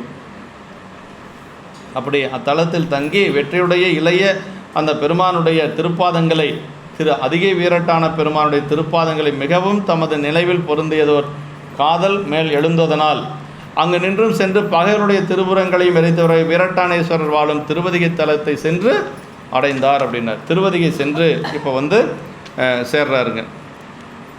அதை நினைவில் திருவதிகை பதிகை சென்று அடைவார். மாணிக்குழியும் திணை நகரம் சென்று இறைஞ்சி மொழியின் காவலர் கடிலத்தை கடந்தடைந்தார் என்று சொல்லி, அதாவது அப்படியே செல்லுகின்ற பொழுது திருமாணிக்குழியெல்லாம் போயிருக்கிறாரு. நம்ம தான் போகிறதுக்கு சாமியினுடைய திருவருள் கூட்டி வைக்கலை. ஆமாம், அதனால் அடுத்த முறை நாம் ஏதாவது வாய்ப்பு கிடைக்கிற பொழுது பார்க்கலாம். பாருங்கள், அவர் அங்கே திருவதிகை செல்லுகின்ற பொழுது பாதிரிப்புலியூர்லேருந்து மாணிக்குழியெல்லாம் தான் போயிருக்கிறார். திருத்தணி நகர், மாணிக்குழி எல்லாம் பக்கம் பக்கமாக தான் இருக்க மாட்டிருக்கு. நமக்கு நேரம் இல்லையே, இந்த மதிய நேரத்தில் வேறு கோயில் சாத்திடுறாங்க, அதனால் நமக்கு முடியல. மற்றும் இளையன வந்தமிழ் மாலைகள் திருப்பதிகங்கள் இப்போது கிடைத்தல. இப்போ பாடின திருப்பதிகம் மீண்டும் எதுவும் நமக்கு கிடைக்கல. ஆமாம், கிடைத்தல அப்படின்றார். வெற்றி மலவிடை வீரட்டர் வெற்றி புறஞ்செற்ற வெற்றி தம்மை ஆட்கொண்ட வெற்றி என்று சொல்லி அப்படி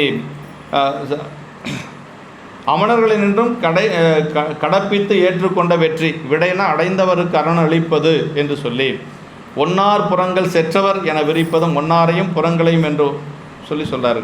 பாதம் மிக நினைவில் உற்றதோர் காதலின் தம்மை சமன் நீர் தீர்த்து ஆட்கொண்ட உபகாரத்தை என்னவே காணும் காதல் பெருகிற்று.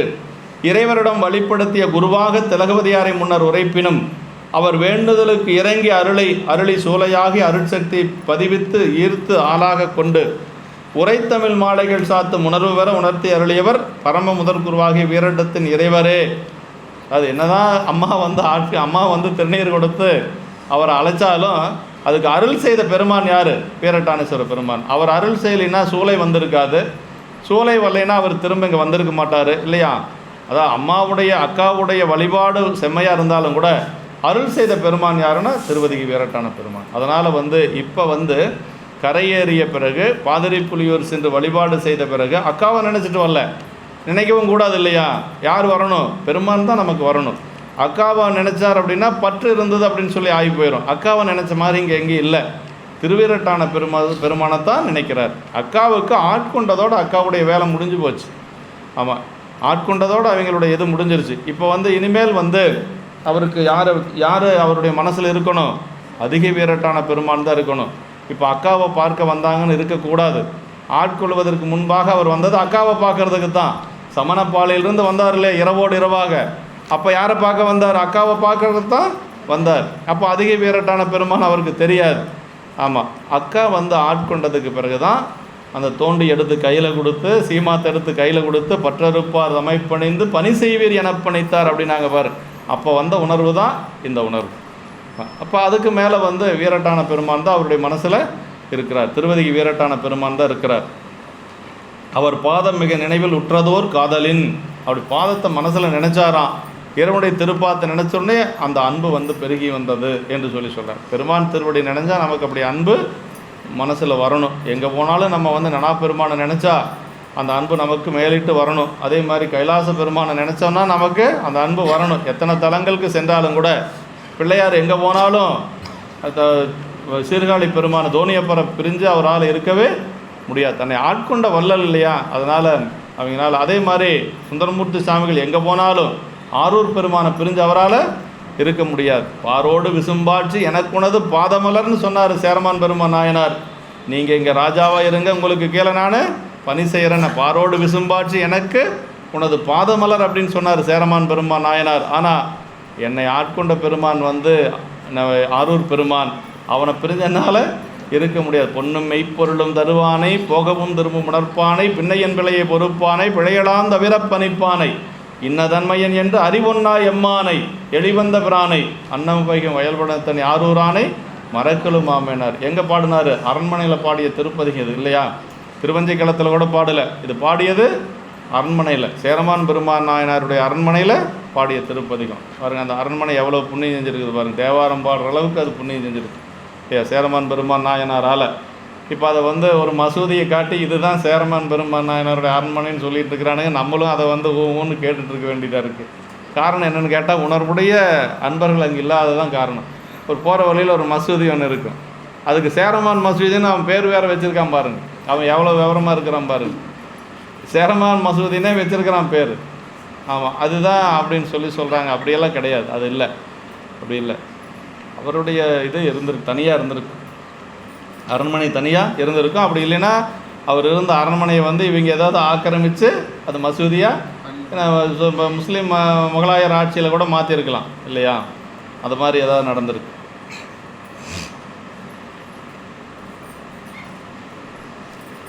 அப்படி பாதம் மிக நினைவில் உற்றதோர் காதலின் என்று சொல்லி இறைவரிடம் வழிப்படுத்திய குருவாக திலகவதியாரை முன்னர் உரைப்பினும் அவர் வேண்டுதலுக்கு இறங்கி அருளி சூளையாகி அருட்சக்தியை பதிவித்து ஈர்த்து ஆளாக கொண்டு உரைத்தமிழ் மாலைகள் சாத்தும் உணர்வு வர உணர்த்தி அருளியவர் பரம முதல் குருவாகிய வீரண்டத்தின் இறைவரே.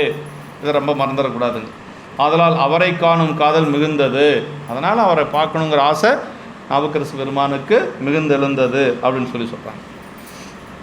புறங்கள் செற்றவர் வாழும் திரிபுரம் நிறைத்த வீரம் நிறைந்த நிகழ்ந்த இடம் திரு அதிகை என்பது. வாழும் ஒரு காலத்தில் இருந்து பின் நீங்காது என்று நிலைத்து விரும்பி எழுந்தருளியிருக்கும் வாழும் பதி அடைந்தாரை வாழ்விக்கும் இடமாகிய பதி என்று சொல்கிறார். அடுத்த திருப்பாட்டு.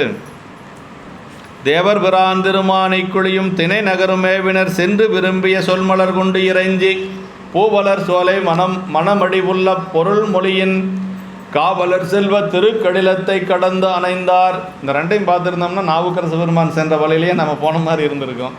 சாமி அதுக்கு வாய்ப்பு இல்லாத போச்சு. முயற்சி பண்ணணும், முடியல இல்லையா? ஏன்னா நாள் இல்லை, 2 நாளில் நம்ம எல்லாம் பார்க்கணுன்னா நாவுக்கரசு பெருமான் பாருங்கள், திருப்பாதிரிப்புலியிலிருந்து மாணிக்குழி போய் மாணிக்குழியிலிருந்து திருத்தணை நகர் போய் திருத்தணை நகர்லேருந்து அதிகை வர்றார். இப்படி தான் அந்த ஸ்தல யாத்திரை போயிருக்கு. யாத்திரை இப்படி தான் போயிருக்கு பெருமானுடைய யாத்திரை. தேவர் பிரான் திருமானிக்குழியும் திணைநகரும் மேவினர் அப்படின்னு. அதாவது தேவர் பெருமானுடைய அந்த திருமானிக்குழி என்னும் தலத்தினையும் திருத்திணை நகர் என்னும் தலத்தினையும் பொருந்தச் சென்று விரும்பிய சொல்மலர்களாகிய தேவாரங்களால் போற்றி வணங்கி போய் வழியில் பூக்கள் மலர்கின்ற சோலைகளின் மனமானது தமது திருவடியில் பொருந்தும்படி நடந்து சென்று அந்த சோலைகளுடைய மனமானது தமது நாவுக்கரசு பெருமானுடைய திருவடியில் அந்த மலர்கள் மேலே நடந்து போனார்னெல்லாம் சொல்லலை. அந்த மனம் வீசிக்கொண்டு இருக்க அந்த மனத்து மேலே அப்படி நடந்து போனாராம். அப்படி சோலைகளின் மனமானது தமது திருவடியில் பொருந்தும்படி நடந்து சென்று பொருள் மொழியின் வேந்தர் செல்வ திருக்கடிலத்தை கடந்து வந்தடைந்தார். கெடில நதியை கடந்து இப்போ அங்கே திருவதிக்கு சேர்ந்திருக்கிறார் அப்படின்னு சொல்கிறாரு. ஆமாம், திருமானிக்குழியும் நாயனார் இந்த 2 தலங்களையும் சென்று வணங்கி பாடிய திருப்பதிகள் இப்போது கிடைத்தல. அந்த பதிகமும் கிடைக்கல. ஆமாம், திருமானைக்குழி பதிகமும் இல்லை, அதே மாதிரி திணைநகர் பதிகமும் இல்லை. திருத்திணைநகரில் நமக்கு சுந்தரமூர்த்தி சாமிகளுடைய தேவாரம் இருக்குது. திருமானைக்குழியில் ஞானசம்பந்த பெருமானுடைய தேவாரம் இருக்குது. அப்பர் சாமியுடைய தேவாரம் அந்த ரெண்டுலேயும் பாடியிருக்கிறாரு. ஆனால் நமக்கு பதிகம் கிடைக்கல. மற்றும் இணையன வந்தமிழ் மாலைகள் என்று பதிகங்களும் திருமுறை கண்ட புராணத்தால் அறிகின்றபடி சிதறரித்து ஒளிந்தன போலும் என்று சொல்கிறார். திருமானைக்குழி தலைவிசேடமும் குறிப்பும் திருத்திணைய தலைவிசேடமும் குறிப்பும் கொடுத்துருக்கு. இவற்றில் திருப்பாதிரி புலியூரிலிருந்து திருவதிகைக்கு செல்லும் வழியில் திருமானைக்குழி உள்ளது. திருப்பாதிரி புலியூரிலிருந்து அதிகைக்கு செல்லக்கூடிய வழியில் திருமானைக்குழி உள்ளது என்று சொல்லி நம்ம அப்படி நம்ம இப்போல்லாம் அந்த ரூட்டெல்லாம் மாறி போச்சாட்டிருக்குது இல்லைங்களா? அந்த காலத்தில் அப்படி இருந்திருக்க மாட்டிருக்கு, வர வழியில் தான் இருந்திருக்கு. திருத்தணை நகர் சில நாளிகை வழி தெற்கே உள்ளது. நாயனார் திருவதியை சேரும் காதலுறச் சென்றாரேனும் வழியிடை காணப்பெறும் தலங்களையும் கண்டு வணங்கி செல்ல வேண்டும் என்னும் முறை பற்றி, அதாவது ஒரு தலத்தை கடந்து போகக்கூடாது, அவங்களுடைய விதி. அந்த தலத்தையும் வழிபாடு செய்து கொண்டு தான் போகணும். அப்போவெல்லாம் யாரும் கோயில் பூட்டியிருக்க மாட்டாங்க. போகிற வழியில் அப்படியே வழிபாடு செஞ்சுட்டு அப்படியே பதிகம் பாடிட்டு அப்படியே போயிட்டு இருப்பாங்க. இப்போவெல்லாம் தான் அந்த மாதிரி கட்டுப்பாடுகள் எல்லாம். அப்போல்லாம் கோயில் திறந்து தான் இருந்திருக்கும். இல்லைனாலும் சாமி எப்போதும் வழிபாடு செய்ய மாதிரி தான் பெருமான் இருந்திருப்பார். பெரிய கிரில் கேட்டெல்லாம் போட்டு தண்டவாளம் பெரிய பெரிய பாதுகாப்பெல்லாம் ஒன்றும் பெருசாக அந்த காலத்தில் இருந்திருக்காது. எல்லோரும் போய் எப்போ வேணாலும் வழிபாடு செய்கிற மாதிரி தான் ஆலயமெல்லாம் இருந்திருக்கு. ஆமாம், இப்போ அப்படி போட்டாலுமே இருக்கிறதெல்லாம் அள்ளிட்டு போயிடுறானுங்க. எப்படியெல்லாம் ஆடை போட முடியுமோ அந்த அளவுக்கு போட்டுக்கிறானுங்க. இதெல்லாம் என்னைக்கு தான் மாறப்போதோ தெரியல போங்க.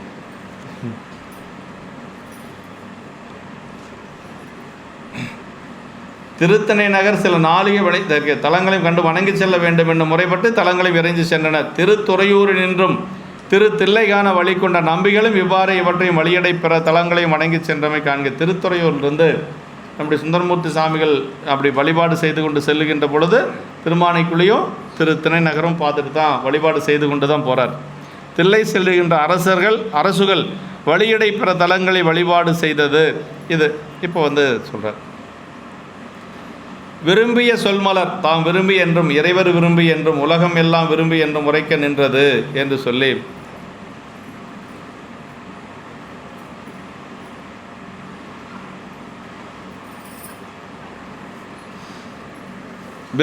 தாம் விரும்பி என்றும் இறைவர் விரும்பிய என்றும் உலகமெல்லாம் விரும்பி என்னும் உரைக்க நின்றது. இக்காலத்து அவை கிடைக்க பெறாமையும் விரும்பி என்று சொல்லி பூவலர் சோலை மனமடி புல்ல வழியடை மலர்ச்சோலைகள் பலவற்றையும் கடந்து சென்ற என்பதும் அவ்வாறு நடந்து சென்றபோது சோலை அலர்பூக்களை சொரிய அவற்றின் மனம் அவருடைய திருவடிகளில் பொருந்தியது.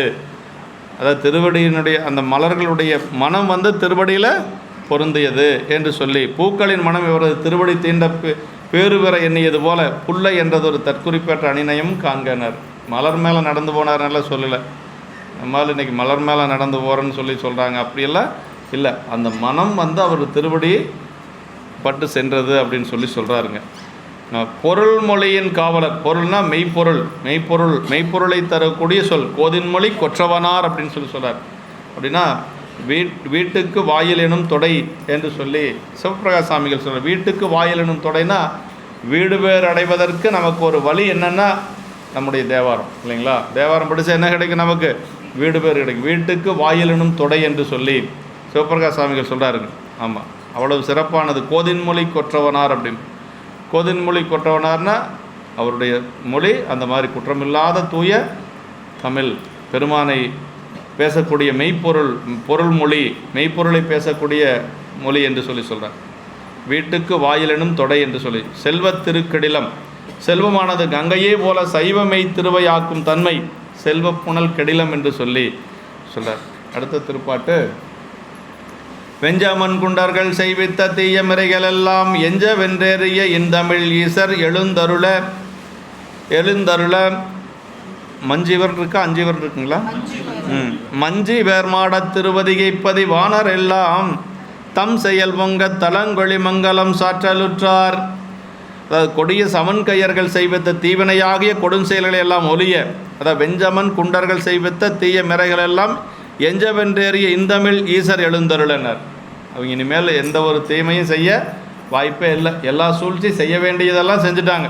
இதுக்கு மேலே செய்கிறதுக்கு அவங்களுக்கு ஒன்றுமே இல்லை. அது எல்லாமே வென்றாச்சு. அதை சொல்கிறார். அப்படி வெற்றி கொண்டு மேலேறி வந்த இனிய தமிழரசர் இவ்வாறு எழுந்து தமிழ் அரசர்ங்கிற தமிழ் ஈசர் எழுந்து தமிழ் அரசர் எழுந்தருள தமிழ் அரசர் இவ்வாறு எழுந்தருளவே மேகந்தவளம்படி உயர்ந்த மாடங்களையுடைய திருவதிகை நகரில் வாழ்கின்றவர்கள் எல்லோரும் தாங்கள் எதிர்கொண்டு வரவேற்கும் உபசரிப்பாக செயல்கள் சிறக்கும்படி அப்படி திருவதிகையில் இருக்கக்கூடிய எல்லாரும் வந்து நாவுக்கரசு பெருமான அப்படி எல்லாரும் ராஜ மரியாதைன்னு சொல்கிறோம் இல்லையா, அது மாதிரி எல்லாரும் துதித்து வழிபாடு செய்து அவரை வரவேற்கிறாங்களாம்.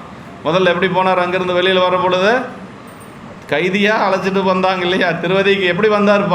இதிலிருந்து சமணப்பாலிலிருந்து இரவோடு இரவாக வெள்ளப்புடவையை தலைமையில சாத்திட்டு யாருக்கும் தெரியாத வந்தவர் இப்போ எப்படி உள்ளே போகிறார் பாருங்க. இதுதான் பெருமானுடைய திருவருட் கருணைங்கிறது தான். அப்படியாடா எல்லாரும் வந்து அப்படி திருவதியினர் வாழ்கின்ற எல்லோரும் தாங்கள் எதிர்கொண்டு வரவேற்கும் உபசரிப்பாக செயலில் சிறக்கும்படி முழங்குகின்ற முரசு முதலிய இயங்களை முழக்கி இந்த மங்கள செய்தியை ஊரெல்லாம் அறிய சாற்றினார்கள். எல்லாத்துக்கும் இந்த செய்தியை வந்து நாவுக்கரசர் இப்படி வரார் என்று சொல்லி எல்லாத்துக்கும் சொல்கிறாங்க. அதுதான் ஒரு சிறப்பு. செய்வித்த அரசு எல்லாத்துட்டையும் என்ன சொல்கிறாங்க? சமணர்கள் எல்லாம் செய்த சூழ்ச்சிகளை எல்லாம் வென்று அவர் கல்லில் கட்டி கடலில் போட்டும் கூட அதை தெப்பமாக மிதந்து கொண்டு நம்முடைய நாவுக்கரசு பெருமான் கரையேறி இப்போ திருவதிக்கு வரார் அப்படிங்கிற செய்தி எல்லா அடியார்களும் எல்லாத்துட்டையும் சொல்லி பொதுமக்கள்லேருந்து அடியார்லேருந்து எல்லாரும் வந்து அவரை வணங்கி வரவேற்கிறாங்க. அதுதான் பெரிய சிறப்பு. செய்வித்த அரசன் உத்தரவினால் செய்யும்படி செய்த தாமே நேரில் செய்யலாற்றாது அரசனை மயக்கி செய்வித்த என பிறவினையால் கூறினார். அரசர் உத்தரவினால் அவைகள் நிகழ்ந்தனவாயினும் பழியும் கொடுமையும் சமணர்கள் பாலதே என்பார். அரசன் செய்த எண்ணாது வெஞ்சமன் குண்டர்கள் செய்வித்த அப்படின்னு அரசன் செஞ்சிருந்தாலும் கூட அரசன் அந்த சமணர்கள் சொன்னதுனால செஞ்சார். அரசனுக்கு என்ன ஏதுன்னு தெரியாது. ஏன்னா மீண்டும் அவன் வந்து சைவத்துக்கு வரக்கூடிய அளவுக்கு தவம் செஞ்சுருக்கிறான். அதனால் இந்த இடத்துல வந்து அரசனை சொல்லலை, வெஞ்சமன் குண்டர்கள் செய்வித்த தீயமிறை அப்படின்னு சொல்லிட்டார். அந்த சமன் குண்டர்கள் செய்தது தான் இந்த பாதகம் என்று சொல்லி அரசனை வந்து இங்கே சொல்லலை. ஆமாம், தீயமிறை கொடிய துன்பங்கள் என்று சொல்லி எஞ்ச அற்றொழிய என்று சொல்லி வென்று வெல்லுதல் இங்கு பகைவருடைய செயல்களின் கொடுமை தம்மை சிறிதும் அணுகாமல் செய்தல் குறித்தது. அதாவது இந்த பகைவருடைய சூழ்ச்சிகளை எல்லாம் வென்றார் என்று சொல்லி திருத்தொண்டின் உரைப்பாலே வென்றார் என்று சொல்லி. இன்தமிழ்னா உயிருக்கு இனிமை செய்யும் தமிழ் எஞ்ஞான்றும் உயிர்களுக்கு இன்பம் செய்து நிலவுதலுடன் அற்றை நான்றும் பகைவருக்கு துன்பம் செய்யாது தமக்கு அரண் செய்து இன்பமாக்கினமை குறிப்பு. அதாவது அந்த தமிழ் நாவுக்கரசு பெருமான் பாடிய தமிழ் இவருக்கு தான் இன்பம் செய்ததை ஒழிய பகைவர்களுக்கு துன்பம் செய்யலை. அப்போ இந்த தமிழனுடைய சிறப்பு என்னென்னா இன்பம் மட்டுமே செய்யக்கூடிய தமிழ் அப்படின்னு சொல்லி இன்தமிழ் அப்படின்னு சொல்லி சொல்கிறாருங்க. அடிநீழல் அருளாகி குளிர்ந்ததே கடலினுள் கல் மிதந்ததே என்றவை காண்க. யானையால் அமரர்களுக்கு நேர்ந்த துன்பம் அவர்கள் தாமே விளைத்து கொண்டது. ஆமாம், சமணர்களுக்கு யானை மூலமாக வந்த துன்பம் அவர்களே அதை விளைத்து கொண்டது. அதை ஏவினாங்க, அது மண்டியிட்டு வணங்கியும் கூட மீண்டும் அவங்க ஏவறதுக்கு முயற்சி செஞ்சதுனால அவங்களையே திருப்பி அந்த யானை தாக்கியது. திருவதிகைப்பதி வானர் அப்படின்னா வாளுனர். வானர் எந்த காலத்திலும் அதிகையில் தங்குதல் வாழ்வு தருவதாம். அதிலும் அரசுகள் எழுந்தருளிய அப்பெருந்திருநாளில் அங்கிருக்கும் பேறு பெற்றோர் உண்மையில் பெருவாழ்வுடையோர் என்று சொல்லி, அதாவது நாவுக்கரசு பெருமான் அங்கே வருகின்ற பொழுது அங்கே இருந்த பெருமக்களெல்லாம் எத்தனை தவம் செஞ்சுருப்பாங்க, அவங்கெல்லாம் பெருவாழ்வு பெற்றவர்கள் அப்படின்னு சொல்லி சிவப்புண்ணிய உரையில் சொல்கிறாருங்க. தம் செயல் பொங்க தலங்கொழி மங்கலம் சாற்றல்னர் நகரமாந்தர் யாவரும் கூடி விளக்கமாய் மிக்க சிறப்பில் செய்யும்படி வாயால் சாற்றியும் முரசறைந்த மங்கள செய்தி அறிவித்தல். இப்போ எல்லாரும் அப்படி வாயாலை அவரை பாராட்டி போற்றி வழிபாடு செய்கிறாங்க. மங்கள செய்தி அந்த மங்கள கருவிகள் மூலமாகவும் அந்த செய்தியை வந்து அறிவிக்கிறாங்க. அத்திருநாளினை பெருவிழாவாக அந்நகரமாந்தர் இயற்றின என்பது ஆளுடைய பிள்ளையாரது வருகையின் போது கொல்லிமலவன் இவ்வாறு ஏவி செய்தனவும். கொல்லிமலவன் வந்து தன்னுடைய மகளுடைய அந்த நோய் நீங்குவதற்காக ஞானசம்பந்த பெருமானை எப்படி வரவேற்றார் அப்படின்னா இப்படி தான் அந்த ஊர்க்காரை எல்லாம் அழைத்து எல்லாத்தையும் வைத்து கொண்டு அப்படி கொல்லிமலவன் இவ்வாறு ஏவி செய்தனன் என்று சொல்லி சொல்கிறார். ஆளுடைய நம்பிகளது வருகினை களரி செய்வார் நாயனார் எப்படி பண்ணார், அப்படியே நம்ம மலைநாடு செய்த ஒரு பெரும் தவம் என்று சொல்லி எல்லாரும் போற்றி வழிபாடு செய்கிறாங்க. நம்பிகள் வரக்கூடிய செய்தியை அறிந்த உடனேயே, அதை விட நம்பிகள் வந்தது கூட இல்லை, இந்த முதலையுண்ட பாலகனை மீட்ட செய்தி அங்கே கேட்குறாராம். யார்? சேரமான் பெருமான் நாயனார். அதை சொன்னவங்களுக்கெல்லாம் பொன்னும் பொருளும் கொடுத்தாராம். எல்லா மக்களுக்கும் பரிசு கொடுத்தாராம். தன்னுடைய தோழர் இப்படியெல்லாம் செய்திருக்கிறார் என்று சொல்லி அந்த திருவருட் கருணையை நினைந்து அப்படி எல்லாத்துக்கும் அள்ளி அள்ளி பொன்னும் பொருளும் கொடுத்தாராம். அவர் இங்கே இருக்கிறாரு, இன்னும் போய் சேரலை, போய் சேருவதற்கு முன்பாகவே அப்படியெல்லாம் செய்தாராம். அப்போ தான் அந்த மக்கள் எல்லாம் இங்கேருந்து அங்கே போகிறதுக்கு அவர் சென்ற பொழுது 2 பேர்த்தையும் பார்க்குறாங்க. அவரும் நல்லா இவர் எப்படி திருவுடையவரோ அதே மாதிரி அவரும் காலை மலர் செங்கமலக்கன் களரிற்றறிவார் அப்படிம்பார் சேக்கிழார் பெருமான். அப்படின்னா அவர் கண்ணு மட்டும் அப்படியே தாமரை மாதிரி இருக்குமா. யாருக்கு? சேரமான் பெருமான் நாயனாருக்கு. காலையில் மலர்ந்த தாமரை எப்படி இருக்கும் அது மாதிரி அவர் கண்ணு இருக்குமா. அப்போ அவருடைய உருவம் எப்படி இருக்குன்னு பாருங்கள். அது எப்படி மலைநாட்டை சார்ந்தவர் எப்படி இருந்திருப்பார்னு பாருங்கள். காலை மலர் செங்கமலக்கன் களரிற்றறிவாருடன் கூட அப்படி 2 பேரும் சேர்ந்து போனாங்கன்னா அந்த மலைநாடு எப்படி இருந்திருக்கும் பாருங்கள். அதான் இவரை தோழராக பெற்றதற்கு இந்த மலைநாடு செய்த ஒரு பெரும் தவம் அப்படின்னு எல்லாரும் பேசிட்டாங்களாம். ஆமாம், ஈ ஆலை தோழராக, அது சிவகுனியா மலையாளத்தில் எழுதுவார். ஈ ஆலை அப்படின்னா இவரை ஈ ஆலை தோழராக பெற்றது பெரும் தவம் அப்படின்னு சொல்லி அங்கே எல்லோரும் பேசிட்டாங்களாம். அந்த மலைநாட்டில் இருக்கக்கூடிய மக்கள் எல்லாரும் அப்படி நமக்கு சொல்லப்பட்டிருக்கு. அப்படின்னா அவ்வளவு சிறப்புடையவர்கள் நாயன்மார்கள். அவங்க வர்றாங்க அப்படிங்கிற பொழுது அந்த காலத்திலேயே அந்த மாதிரி எல்லாம் சிறப்பு செய்திருக்கிறாங்க. ஆளுடைய நம்பிகளது வருகையின் போது களரிற்றறிவார் நாயனறிவார் ஏவி செய்தனவும் வெள்ளானை சருக்கத்தில் 17-18வது பாட்டில் சொல்லப்பட்டிருக்கு.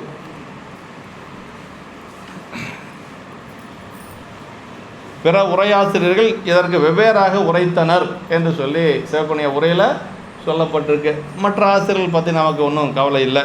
ஆமாம், மணி நெடுந்தோரணம் மண்கொலை பூகமடற்கதலி இணை உர நாட்டி எழுநிலை கோபுரந்தற்றி எங்கும் தனிவில் பெருகொலை தாமங்கள் நாற்றி செஞ்சாந்து நீவி அணிநகர் முன்னை அணிமேல் அணி செய்து அலங்கரித்தார். அந்த நகரத்தையே அப்படியே அலங்காரம் செய்கிறாங்க. திருவதிகை நகரம் இப்போ எப்படி இருக்குதுன்னா அப்படியே ஒரு விழா கோலமாக அப்படி தெருக்கள் முழுக்க அப்படியெல்லாம் மங்களகரமாக அவங்க செய்கிறாங்க.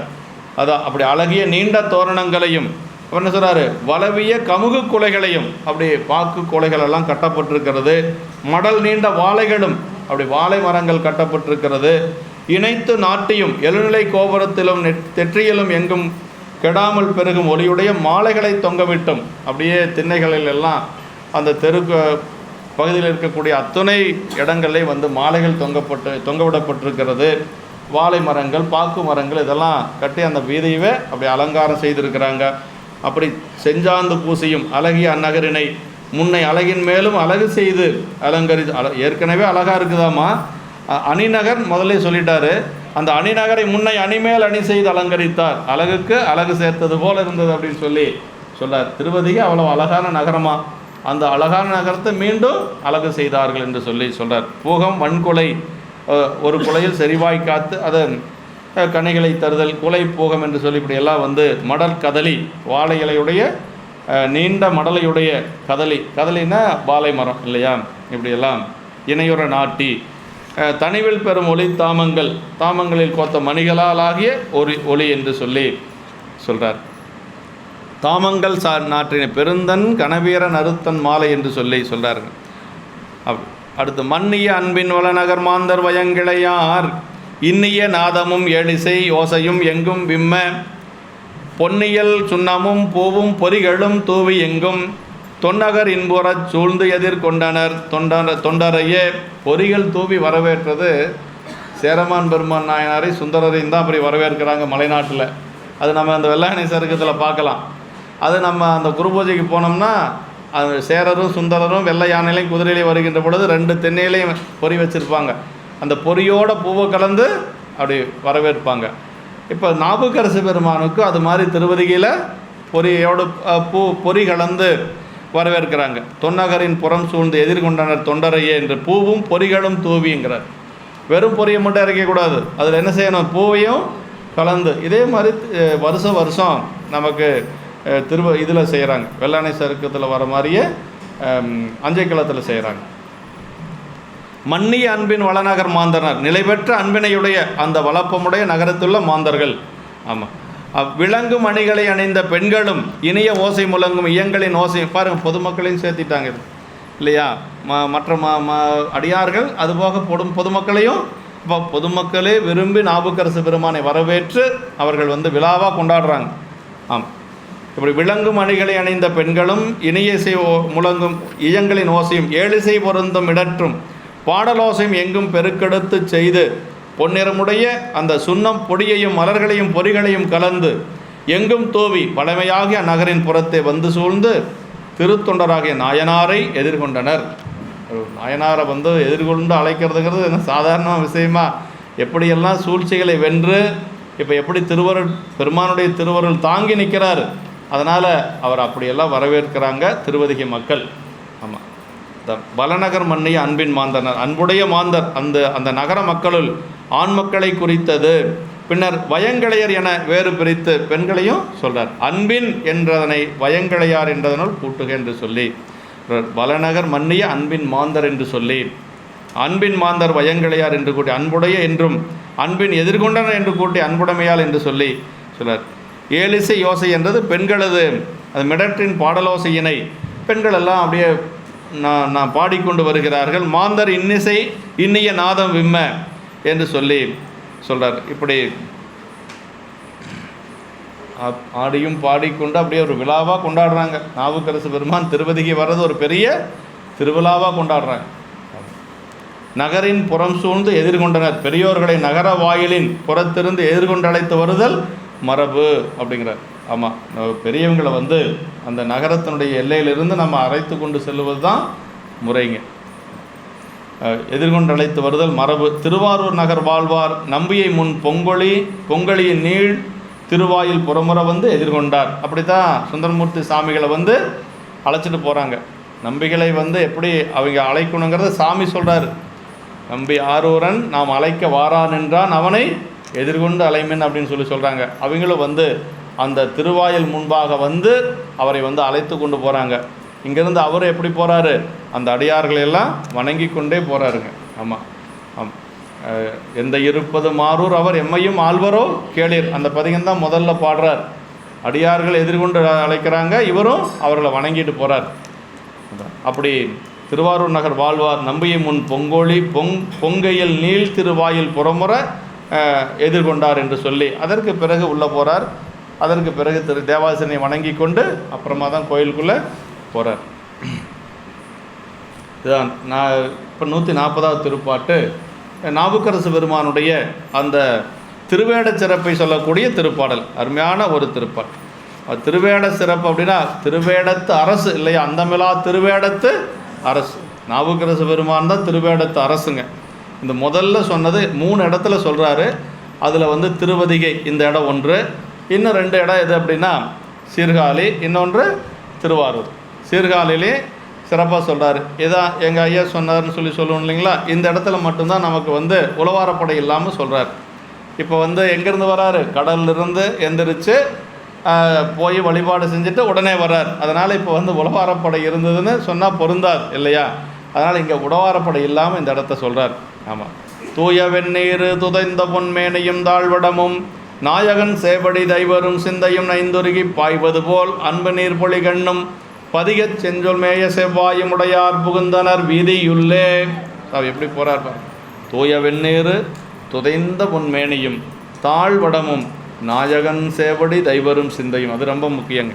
அதாவது தூய புறத்துலேயும் வேடத்தை சொல்கிறாரு, அதே மாதிரி அகத்துலேயும் வேடத்தை சொன்ன திருப்பாட்டு. வெளியில் என்ன திருநீர் பூசிருக்கிறாரு, உருத்தராட்சம் போட்டிருக்கிறாரு, தூய வெந்நீர், அப்புறம் துதைந்த பொன்மேனியும் தாழ்வடம். அப்படியே அந்த உடம்பு எப்படி இருக்குது, ரொம்ப வயசாகி போச்சு. அப்படியே அந்த உடம்பு அப்படி தளர்ந்த ஒரு திருமேனி, அப்படி துதைந்த பொன்மேனியில் தாழ்வடமும்னார். தாழ்வடம்னா உத்தராட்சம். அப்புறம் நாயகன் சேவடி தைவரும் சிந்தையும் அப்படின்னார். நாயகன் சேவடி தைவரும் சிந்தைனா அப்படியே பெருமானுடைய திருவடியை மனசில் வச்சு அப்படியே வருடி கொண்டு இருப்பாராம். நாயகன் சேவடி தைவரும் சிந்தையும் நைந்துருகி பாய்வது போல் அன்பு நீர் பொழி கண்ணும்னார். அப்படியே கண்ணில் எப்பொழுதும் அப்படியே மலை போல அருவி கொட்டி கொண்டே இருக்கிறது. நாவுக்கரசு பெருமானுடைய அந்த திரு வேடம் அப்படி தான், அப்படி பாய்வது போல் அன்பு நீர் பொழி கண்ணும் பதிகச் செஞ்சொல் மேய செவ்வாயும் உடையார் புகுந்தனர் வீதியுள்ளே. அந்த வாய்க்கு ஒரு சிறப்பு என்னென்னா, பதிகம் பாடியது தான் அந்த வாய்க்கு ஒரு சிறப்பு. பதிகம் பாடி பாடி சிவந்த வாய், அப்படி தான் பதிகச் செஞ்சொல் மேய செவ்வாயும் உடையார் புகுந்தனர். எத்தனை ஆயிரம் பதிகம், எத்தனை லட்ச பாடல்கள் அப்படி பாடியிருப்பார் இல்லையா. அதனால் நாவுக்கரசு பெருமான் பாடிய பதிகங்கள் நமக்கு கிடைச்சது 300 சில்லற பதிகம்தான். ஆனால் பாடியது அவரும் வந்து லட்சக்கணக்கான பாடல்கள் பாடியிருப்பார். அப்படி தூய வெந்நீர், அந்த தூய்மை செய்யும் வெள்ளிய திருநீரை நிறைய அணிய பெற்ற பொன் போன்ற திருமேனியனையும் உருத்தராக்க வடங்கள் அணிந்த கோலத்தினையும் ஆன்ம நாயகனாக சிவபெருமானுடைய சேவடிகளை தைவரும் சிந்தையினையும். ஆன்ம நாயகன் அப்படின்னா அவர் தாங்க நாயகன். சேவடினா ஆன்ம நாயகன் யார்? நமக்கெல்லாம் சிவபெருமான் தான் நமக்கு ஆன்ம நாயகன். நம்ம எல்லாருமே பெண்கள் தான். நமக்கு நாயகன் ஒரே ஒருத்தர் சாமி தான் இல்லைங்களா? ஆன்ம வர்க்கங்கள் அத்தனையுமே பெண்ணாகத்தான் சொல்லப்படும். ஆமாம், அவர் ஒருத்தர் தான் ஆண். அப்படி அதன் ஆன்ம நாயகனாய் பெருமானுடைய சேவடிகளை தைவரும் சிந்தனையும் மனம் நைந்து உருகுகின்றதுனாலே மேல் வந்து பாய்வது போல் அன்பு நீரை இடைவிடாது பொழிகின்ற கண்கள் அப்படின்னார். அப்படின்னா மனம் நைந்து உருகுகின்றதுனாலே மேல் வந்து பாய்வது போல அன்பு நீரை இடைவிடாது பொழிகின்ற கண்கள்னார். அது கண்ணில் வர நீர் என்னென்னா அன்பு நீர் அப்படிங்கிறார். மலைவாரும் திருவடிவும் மதுரவாக்கில் இல்லைங்களா? அப்படியே மலை போல கண்ணீர் அப்படியே வந்து கொண்டே இருக்குது. தேவார திருப்பதிகமாகிய செவ்விய சொற்கள் இடையராது பொருந்திய செவ்வாயினையும் உடையவராகிய நாயனார். அப்படி தேவாரம் பாடிய இந்த திருவாய் அப்படி சிவந்த திருவாயா, நாவுக்கரசு பெருமானுடைய திருவாய் அப்படி சிவந்த திருவாய். அப்படி அந்த திருவாயோட செவ்வாயினையும் உடைய நாயனார் அப்படி திருவீதியுள்ளே புகுந்தார் என்று சொல்கிறார் விளக்க உரையில்.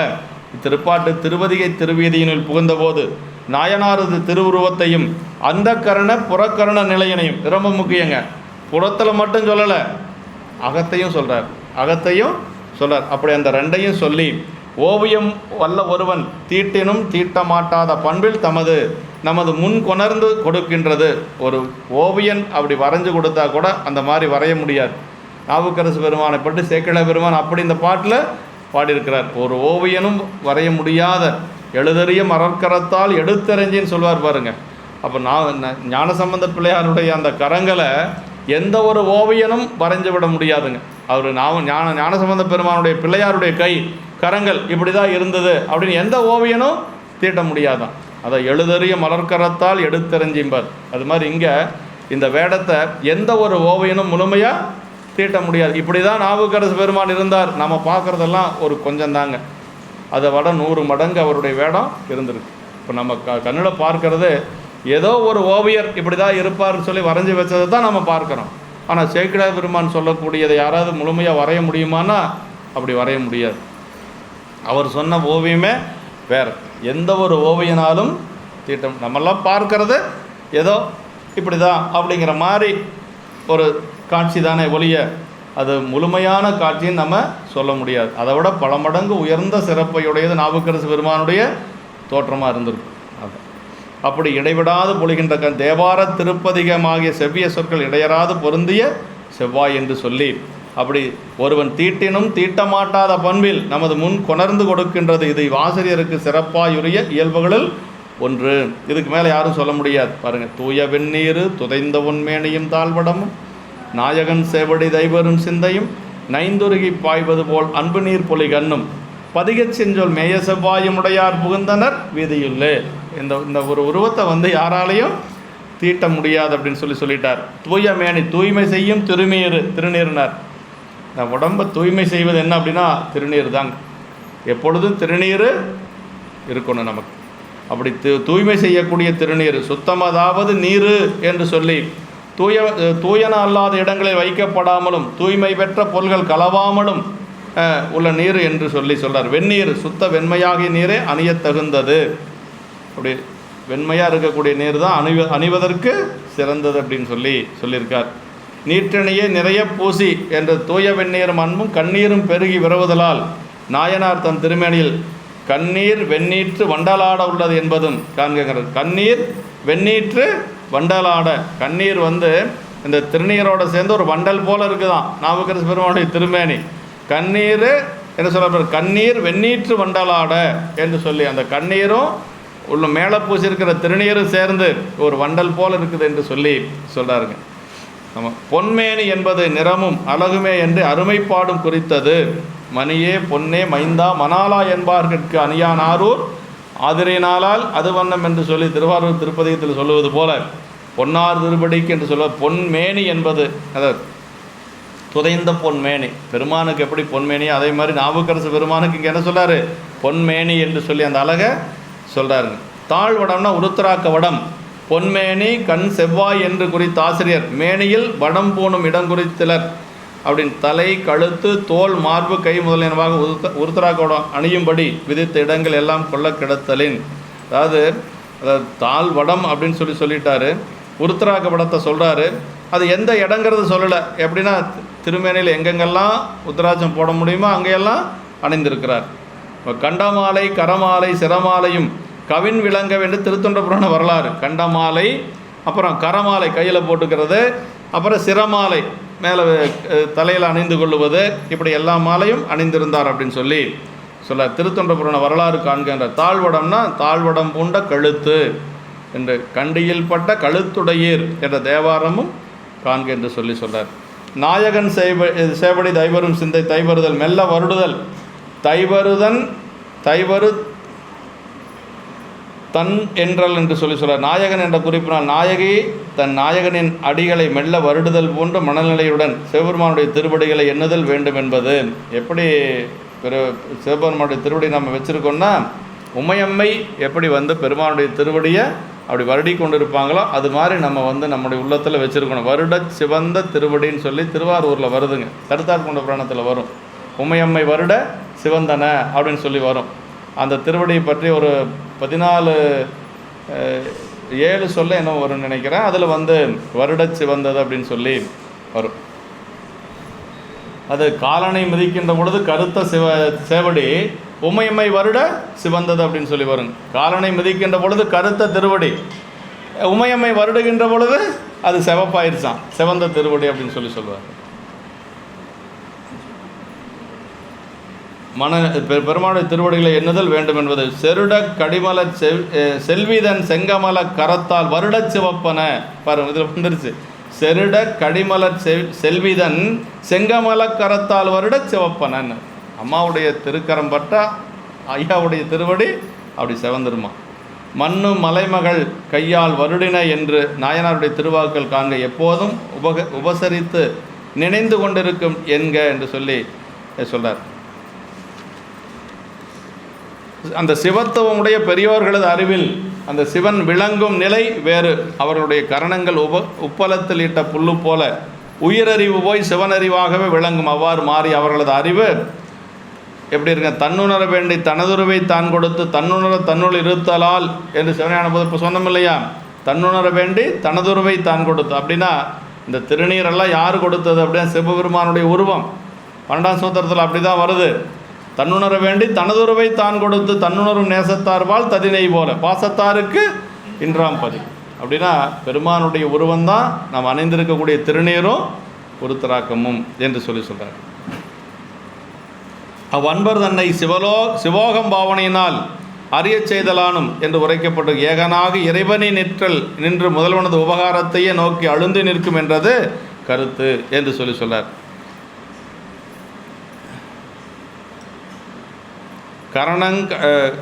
காணும் கரணங்கள் எல்லாம் பேரின்பம் என பேணுமடியார் என்ற திருவாசகத்தில் காணும் கரணங்கள் எல்லாம் பேரின்பம் என பேணுமடியார்கள் என்று சொல்றார்.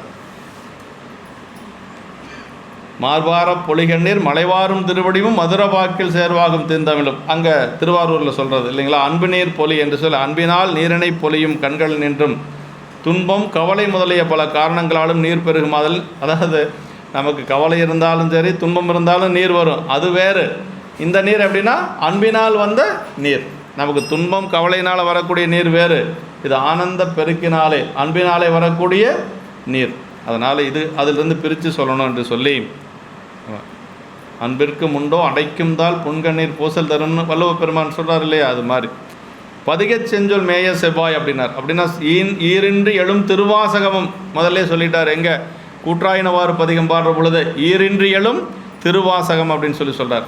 அப்படி அதான் பதிகச் செஞ்சொல் மேய செவ்வாய் அப்படின்னு சொல்லி வாக்கினின்றும் தேவார பதிகத் தொடைகளை இடையீரின்றி புறப்பட்டு கொண்டே இருந்தன என்பது செஞ்சொல் செம்மை பயக்கும் சொல் என்று சொல்லி வாயே வாழ்த்துகண்டாய் அப்படின்னு சொல்லி அந்த வாழ்த்த வாயும் நினைக்க மடநெஞ்சும் தாழ்த்த சென்னையும் தந்த தலைவனை. ஐயா பெருமான் எதுக்கு இந்த வாயை கொடுத்துருக்கான்னா இறைவனை போற்றி பாடுவதற்கு, அவனை வாழ்த்துவதற்கு, அடியார்களை வணங்குவதற்கு. அப்படி தான் சொல்கிறார் இல்லையா. ஆமாம், படியார்களை வணங்குறதுக்கு தான் நமக்கு வாழ்த்த வாயும் நினைக்க மனநெஞ்சும் தாழ்த்த சென்னையும் தந்த தலைவனை. நமக்கு தலை எதுக்கு அப்படின்னா வணங்குறதுக்கு தான் தலையை கொடுத்துருக்காரு. எப்படி வணங்கணுங்கிறத நாட்டு சிறப்புலையே சொல்லிடுறாரு இல்லையா? நாட்டு சிறப்புலையே சொல்லிடுறார். அதுதான் புராணத்தினுடைய உள்ளுரையே நமக்கு என்னென்னா அதுதாங்க. நாட்டு சிறப்பில் சொல்கிறார் இல்லையா? அந்த நெற்பயிர் வணங்குறது சொல்கிறார் இல்லைங்களா? அதுதான் பத்தியில் பாலராகி பரமன காலாம் அன்பர் தத்தமிழ் கூடினார்கள் தலையினால் வணங்குமா போல் அப்படின்னார். தலையினால் வணங்கணும் அப்படின்னு சொல்கிறார். அடியார்கள் ஒருவரை பார்த்தா பக்குவமுடைய அடியார்கள் தலையால் வணங்கி கொள்ளுவார்கள் அப்படின்னு சொல்கிறார். இதே ஓமை இதுலேயும் வருதுங்க. சீவக சிந்தாமணியில் கல்விசேர் மாந்தர்தம் இறைஞ்சி காய்த்ததேன்னு வருங்க. நல்ல படித்த பெரியவங்க 2 பேர் ஒருத்தரை பார்த்துட்டா வணங்கிட்டு போவாங்களாம். அது சும்மா உலகையில் சொல்லப்பட்ட ஓமை. இது அப்படி அல்ல. முதிர்ந்த பத்தியில் பாலராகி பரமனுக்காலாம் அன்பர் அப்படின்னார். பத்தியில் பாலராகி பரமனுக்காலாம் அன்பர் தத்தமிழ் கூடினார்கள் தலையினால் வணங்குமா போல் மொய்த்தினில் பக்தியின்மான் முதுதலை வணங்கி மற்றை வித்தகர் தன்மை போல விளைந்தன சாலிகள். வித்தகர் தன்மை போலன்னா ரொம்ப பக்குவமுடைய அடியார்கள். அப்படி அந்த சாலிகள்னா நெற்பயிர், சாலின்னா நெற்பயிர். அப்படியெல்லாம் அது அப்படி வளைந்திருந்த காட்சி அப்படி இருந்தது என்று சொல்லி சேக்கிழ பெருமான் நமக்கு அங்கே சொல்கிறார். உடையார் என்று சொல்கிறார். உடையார்னா எம்மை ஆளுடைய தலைவர் என்பது குறிப்பு. நேயம் அழிந்தவர் வேடம் என்று சிவஞான போதம் சொல்லுவது போல உடையார்னா ஆளுடைய தலைவர். பெருமான் தான் நமக்கு உடையவர் அப்படின்னு சொல்லி உடையவர் பூஜை அப்படின்னு சொல்கிறோம் இல்லையா? பெருமானுடைய ஆன்மார்த்தை உடையவர் அப்படின்னு சொல்லுவாங்க. ஆமாம், சிவஞான போதம் பண்ணுற இந்த சிவன் ஞானிகளோடு இணங்கினார்க்கு அன்பின் செய்ய உணர்த்த முகத்தால் என்று சொல்லி இனி பத்தரது திருவேடத்தையும் சிவாலயத்தையும் பரமேஸ்வரனை கண்டு வழிபடுக என்றதுக்கு உரைவகுத்தருளிய சிவஞான யோகிகள் மாபாடியத்தில் திருவேடம் என்பதற்கு நாயனாரது வேடமே சிறந்த இலக்கியமாய் விளங்குவது என்று கூறினார். சிவஞான மாபாடியத்தில் 12ஆம் சூத்திரத்தில் பத்தர் திருவேடன்னு வருங்க. அந்த பத்தர் திருவேடத்துக்கு எத்தனையோ இருக்குது இல்லையா? பெரிய புராணத்தில் திருவேடம் நிறையா இருக்குது. ஆனாலும் நாவுக்கரசு பெருமானுடைய திருவேடத்தை எடுத்துக்கிறார். யார்? மாதவ சிவஞான முனிவர். இந்த தூய வெந்நீர் பாட்டு, சிந்தை இடையரா அன்பும் திருமேனிதன அசைவு, இந்த பாடலையெல்லாம் தான் எடுத்துக்கொள்ளுகிறார். அப்படின்னா அப்போ பத்தர் திருவேடம் என்று சொல்லுவதற்கு எடுத்துக்காட்டாக இருப்பது அப்பர் சாமிகளுடைய வேடம். அதனால தான் அவரை பேரை வேடத்தரசு அப்படின்னு சொன்னார். திருவேடத்தரசு என்று சொன்னதுக்கு காரணம் திருவேடம் என்பதற்கு நாயனாரது வேடமே சிறந்த இலக்கியமாய் விளங்குவது என்று கூறினார். திருவேடத்தின் இயல்பாவது இது என்று இத்திருப்பாட்டு சிந்தை இடையரானும் திருமேனிதன அசைவும் அந்த பாட்டில் இதே மாதிரி சொன்னார். கண்ட கவுனியக்கன்றும் கருத்தில் பரவுமை காதல் தொண்டர் திருவேடம் நேரே தோன்றியது என்று தொழுதனர். நாவுக்கரசு பெருமான் அதாவது திருவேடம்னா எப்படி இருக்கணும்னு ஞானசம்பந்த பெருமான் மனசுக்குள்ள ஒரு உருவகப்படுத்தி வச்சிருக்கிறாரு. அது இதுவரைக்கும் அவர் பார்க்க முடியல. நாவுக்கரசு பெருமானை பார்த்த உடனேயே அந்த வேடம் நேரில் நின்ன மாதிரி இருந்துதான். தொண்டர் திருவேடம் நேரே தோன்றியது என்றார். முதல் சந்திப்பில் வருது இல்லைங்களா? அங்கே தான் சொல்கிறார். அந்த சிந்தை இடையரா அன்பும் திருமேனிதன அசைவும் கந்தை மிகையாம் கருத்துங்கிறது அங்கே தான் சொல்லார். அதாவது நாவுக்கரசு அதாவது ஞானசம்பந்த பெருமானுக்கு திருவேடத்தை பற்றி மனசுக்குள்ளே ஒரு உருவகப்படுத்தி வச்சிருக்கிறார். இது வரைக்கும் அவர் நேரிலேயே பார்க்கலை. நாவுக்கரசு பெருமானை பார்த்தாராம். அதுதான் திருவேடம், அதை தொண்டர் திருவேடம் நேரே தோன்றியது என்று அப்படின்னு சேக்கிழ பெருமான் அங்கே சொல்கிறார். தொழுதனர் என்று சொல்லி காட்டினார். இத்திருவேடம் காமக்கிழத்தேர் வடிவில் காணப்படும் ஆடை சாந்து அணிகள் முதலாயின காமகரை வசீகரித்து இன்பம் செய்யுமாறு போல மெய்யுணர்வுடையாரை காட்சி மாத்திரையாரை வசீகரித்து இன்பம் செய்தல் பற்றி திருவேடத்தையும் சிவாலயத்தையும் என்று உபசரித்தார் என்று சொல்கிறாருங்க. ஆமாம், அது சேலும் கயலும் திளைக்கும் கண்ணார் இளங்கொங்கையில் செங்குங்குங்குமம் போலும் பொடியணி மார்பிளங்கும் என்று புண்ணியர் போற்ற செய்ப்ப என்று சொல்லி திருப்பல்லாண்டில் சொல்லுவது போல அப்படி அவ்வளவு அதாவது மெய்யடியார்களுக்கு அந்த வேடத்தை பார்த்த உடனேயே ஒரு ஈர்ப்பு வரும். அவங்களோட போகணும், அவங்களோட இணங்கி இருக்கணும், அவங்களோட பழகணும் அப்படிங்கிற அந்த இயல்பு இயற்கையாக வருங்க. இந்த ஈசற்கே அன்பானார் யாவரையும் தாம் கண்டால் கூசி மிக குதுகுதுத்து கொண்டாடி மகிழ்வுற்று ஆசையினால் ஆவின் பின் கன்றணைந்தார் போல் அணைந்து பேசுவன பணிந்த மொழி இனியனவே பேசுவார் அப்படின்னு பத்தராய் புனிவர் புராணத்தில். அந்த நிலை யாருக்கு எப்போ வரும்னா நமக்கு அந்த சீவன் முக்த நிலை வருகின்ற பொழுது தான் நமக்கு அந்த உணர்வு வருங்க. மற்றதெல்லாம் எனக்கு பார்த்த உடனே வந்துருச்சுங்க அப்படின்னாலும் நாம் சொல்ல முடியாது. ஒரு திருவேடத்தை பார்த்தா அவங்க பின்னாடி போகணும், அவங்களோட இணங்கி இருக்கணும், அவங்களோட பேசணும், பழகணும்னு அந்த எண்ணம் எப்போ வரும் அப்படின்னா அந்த ஒரு உயர்ந்த நிலை வருகின்ற பொழுது தான் வருங்க. சீவன் முக்த நிலை வரணும், உடம்பு மேலே இருக்கக்கூடிய பற்று நீங்கணும். அதான் சீவன் முக்தன். உடம்பு இருக்கிற பொழுதே பெருமான் திருவடி பற்றில் அன்பு கொண்டு இருப்பது, உடம்பு இருக்கிற பொழுது அந்த முக்தி இன்பத்தை அனுபவிப்பது, அதான் சீவன் முக்தங்கிறது. பரமுக்தி அப்படிங்கிறது என்னென்னா, இந்த உடம்பு நீங்கியதுக்கு பிறகு ஆன்மா பெருமான் திருவடியில் போய் சேருவது. சீவன் முக்தி பரமுக்தி 2 இருக்குது சைவத்தில். அந்த சீவன் முக்தர்கள் அப்படிங்கிறவங்க தான் இந்த முக்தி பெற்ற அடியார்கள், நல்ல நிலையில் இருக்கக்கூடிய அந்த பத்தராய் பணிவார்கள் என்று சொல்லக்கூடிய அடியார்கள். திருவேடத்தையும் சிவாலத்தையும் என்று அது தான் இது சொல்கிறார். மெய்ப்பொருள் நாயனாருடைய புராணத்தில் இதை நம்ம பார்க்கலாம், ஏனாதி நாயனாருடைய புராணத்தில் பார்க்கலாம். இதெல்லாம் பரவிய திருநீற்றன்பு பாதுகாத்து உய்ப்பீர் என்று புறவலர் மண்டிலாடும் பூங்கலல் சிந்தை செய்தார் அப்படின்னு சொன்னார். கடைசியாக உயிர் போர் செல்லுகின்ற பொழுது அந்த தத்தா நமரனை தடுத்து வீழ்ந்தார். தத்தன் அப்போவே அவனை முத்தநாதனை வீழ்த்துவதற்காக வருகின்ற பொழுது என்ன சொன்னார்? திருநீர் பூசியிருக்கிறதுனால தத்தா நமரனை தடுத்து வீழ்ந்தார் அப்படின்னார். கொண்டு போய் பத்திரமா ஊரில் விட்டுட்டுவான்னு சொன்னார். அப்படி விட்டுட்டு வந்ததுக்கு பிறகு மெய்ப்பொருள் நாயனார் தன்னுடைய ஏவலாளி, அவர் சொன்னால் அவன் செய்யணும், அதான் அவனுடைய வேலை. ஆனாலும் கூட என்ன சொன்னார் அப்படின்னா, இன்றனுக்கு ஐயன் செய்தது யார் செய்ய வல்லார் என்று சொல்லி நின்றவன் தன்னை நோக்கி நிறைவரும் கருணை கூர்ந்தார் அப்படின்னார் சேக்கிழார் பெருமான். நின்றவன் தன்னை நோக்கி நிறைவரும் கருணை கூர்ந்தார் அப்படின்னார். இன்னைக்கு நீ செய்ததை, இந்த உதவியை வேறு யார் செய்ய முடியும்? ஐயன் என்று நீர் எனக்கு செய்தது யார் செய்ய வல்லார் அப்படின்னார். அப்படின்னா அந்த தன்னை கொன்றவனாக இருந்தாலும் கூட அவன் உயிர் பத்திரமாக கொண்டு போய் விட்டுட்டு வந்தது நாயனாருக்கு அவ்வளோ ஒரு மகிழ்ச்சியை கொடுத்தது. அதை தன்னுடைய வேலைக்காரங்கிட்ட கூட என்ன சொன்னார்? என் ஐயன் அப்படின்னு சொல்லு. ஐயன் அப்படின்னார். ஐயனை என்ன, ரொம்ப பெருமையுடையவன் அர்த்தம். உயர்ந்தவங்களை தானே நம்ம ஐயா அப்படின்னு சொல்லுவோம். தங்கிட்ட வேலை செய்கிறவங்கன்னா ஐயாங்கிறார் பாருங்க மெய்ப்பொருள் நாயனார். அதான் வேடத்து மேலே அவர் வச்சிருந்த அன்பு. மெய்த்தவ வேடமே மெய்ப்பொருள் என்று தொழுது வென்றார் அப்படின்னார். நம்ம தங்கிட்ட வேலை செய்கிறவங்களை போய் ஐயா அப்படிம்போமா நாம டேய் அப்படின்னு சொல்லுவோம் இல்லையா? ஆனால் அவர் என்ன சொல்கிறாரு? ஐயன் இன்று நீர் எனக்கு செய்தது யார் செய்ய வல்லார் அப்படின்னா ஒரு அடியாரை வேடமிட்ட ஒருவரை கொண்டு போய் பத்திரமா விட்டுட்டு வந்தது அவர் அது இறைவனது ஆணை அப்படின்னு சொன்னார். இறைவனது ஆணை அப்படின்னா அரசனும் இறைவனும் ஒன்று போல தான். அதனால் இறைவனது ஆணை அப்படின்னு சொல்லுவார். விட்டுட்டு வந்த கடைசியாக தான் உயிர் பிரிகின்ற பொழுது எல்லாத்தையும் அழைச்சி என்ன சொன்னார் அப்படின்னா, அதான் சொல்லார். என்ன சொல்கிறார்? அரசியல் ஆயத்தாருக்கும் அழிவுறு காதலாருக்கும் விரவிய செய்கையாலை விளம்புவார் விதியினாலே பரவிய திருநீற்றன்பு பாதுகாத்து உய்ப்பீர் என்று புறவலர் மன்றிலாடும் பூங்கலல் சிந்தை செய்தார் அப்படின்னார். பாருங்கள், உயிர் போகுது, தன்னுடைய மனைவி அழைச்சார், அங்கே இருக்கக்கூடிய அதிகாரிகளெல்லாம் அழைச்சார், அரசு அதிகாரிகளெல்லாம் அழைச்சார். என்ன சொன்னார்? இந்த ராஜ்யத்தை எல்லாம் பார்த்துங்க, என்னுடைய மனைவியெல்லாம் பத்திரமா பார்த்துங்கலாம் எதுவுமே அவர் சொல்லலை. அவர் குழந்தைகளோடு இருந்திருக்கலாம், அதெல்லாம் எதுவுமே சொல்லலை. என்ன சொன்னார்? பரவிய திருநீற்றன்பு பாதுகாத்து வைப்பீர். இந்த சேதி நாட்டில் திருநீற்றன்பு எப்பொழுதும் நிலைச்சிருக்கணுமா, அந்த திருநீற்றை பாதுகாத்து வைப்பீர் என்று புறவலர் மன்றிலாடும் பூங்கலல் சிந்தை செய்தார்னா கூத்த பெருமானுடைய திருவடியில் போய் அவர் அப்படியே சேர்ந்துட்டார் அப்படின்னு சொல்லி சரியத்தை நிறைவாக்கி காட்டுறாரு.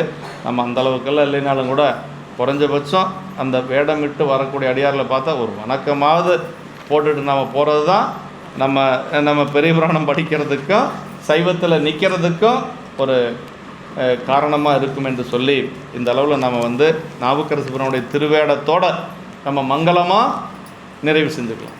மங்களமாம் திருவேடத்துடன் இவ்வகை முடிந்தீர்னு சொல்லார் இல்லையா? அப்போ திருவேடங்கிறது மங்களம். ஆமாம், மங்களமாக இன்றைக்கி நிறைவு செய்து கொண்டு அடுத்த வகுப்பில் நம்ம அடுத்த வாரம் கொஞ்சம் நீங்கள் பதிகம் மட்டும் பாடிக்கிற மாதிரி இருக்கும். அடியானுக்கு ஒரு பணி கொடுத்துருக்குறாங்க கோவையில், அதனால் நீங்கள் பதிகம் மட்டும் பாடிங்க, முழுவதுமாக எடுத்துகிட்டு பதிகம் பாடிங்க.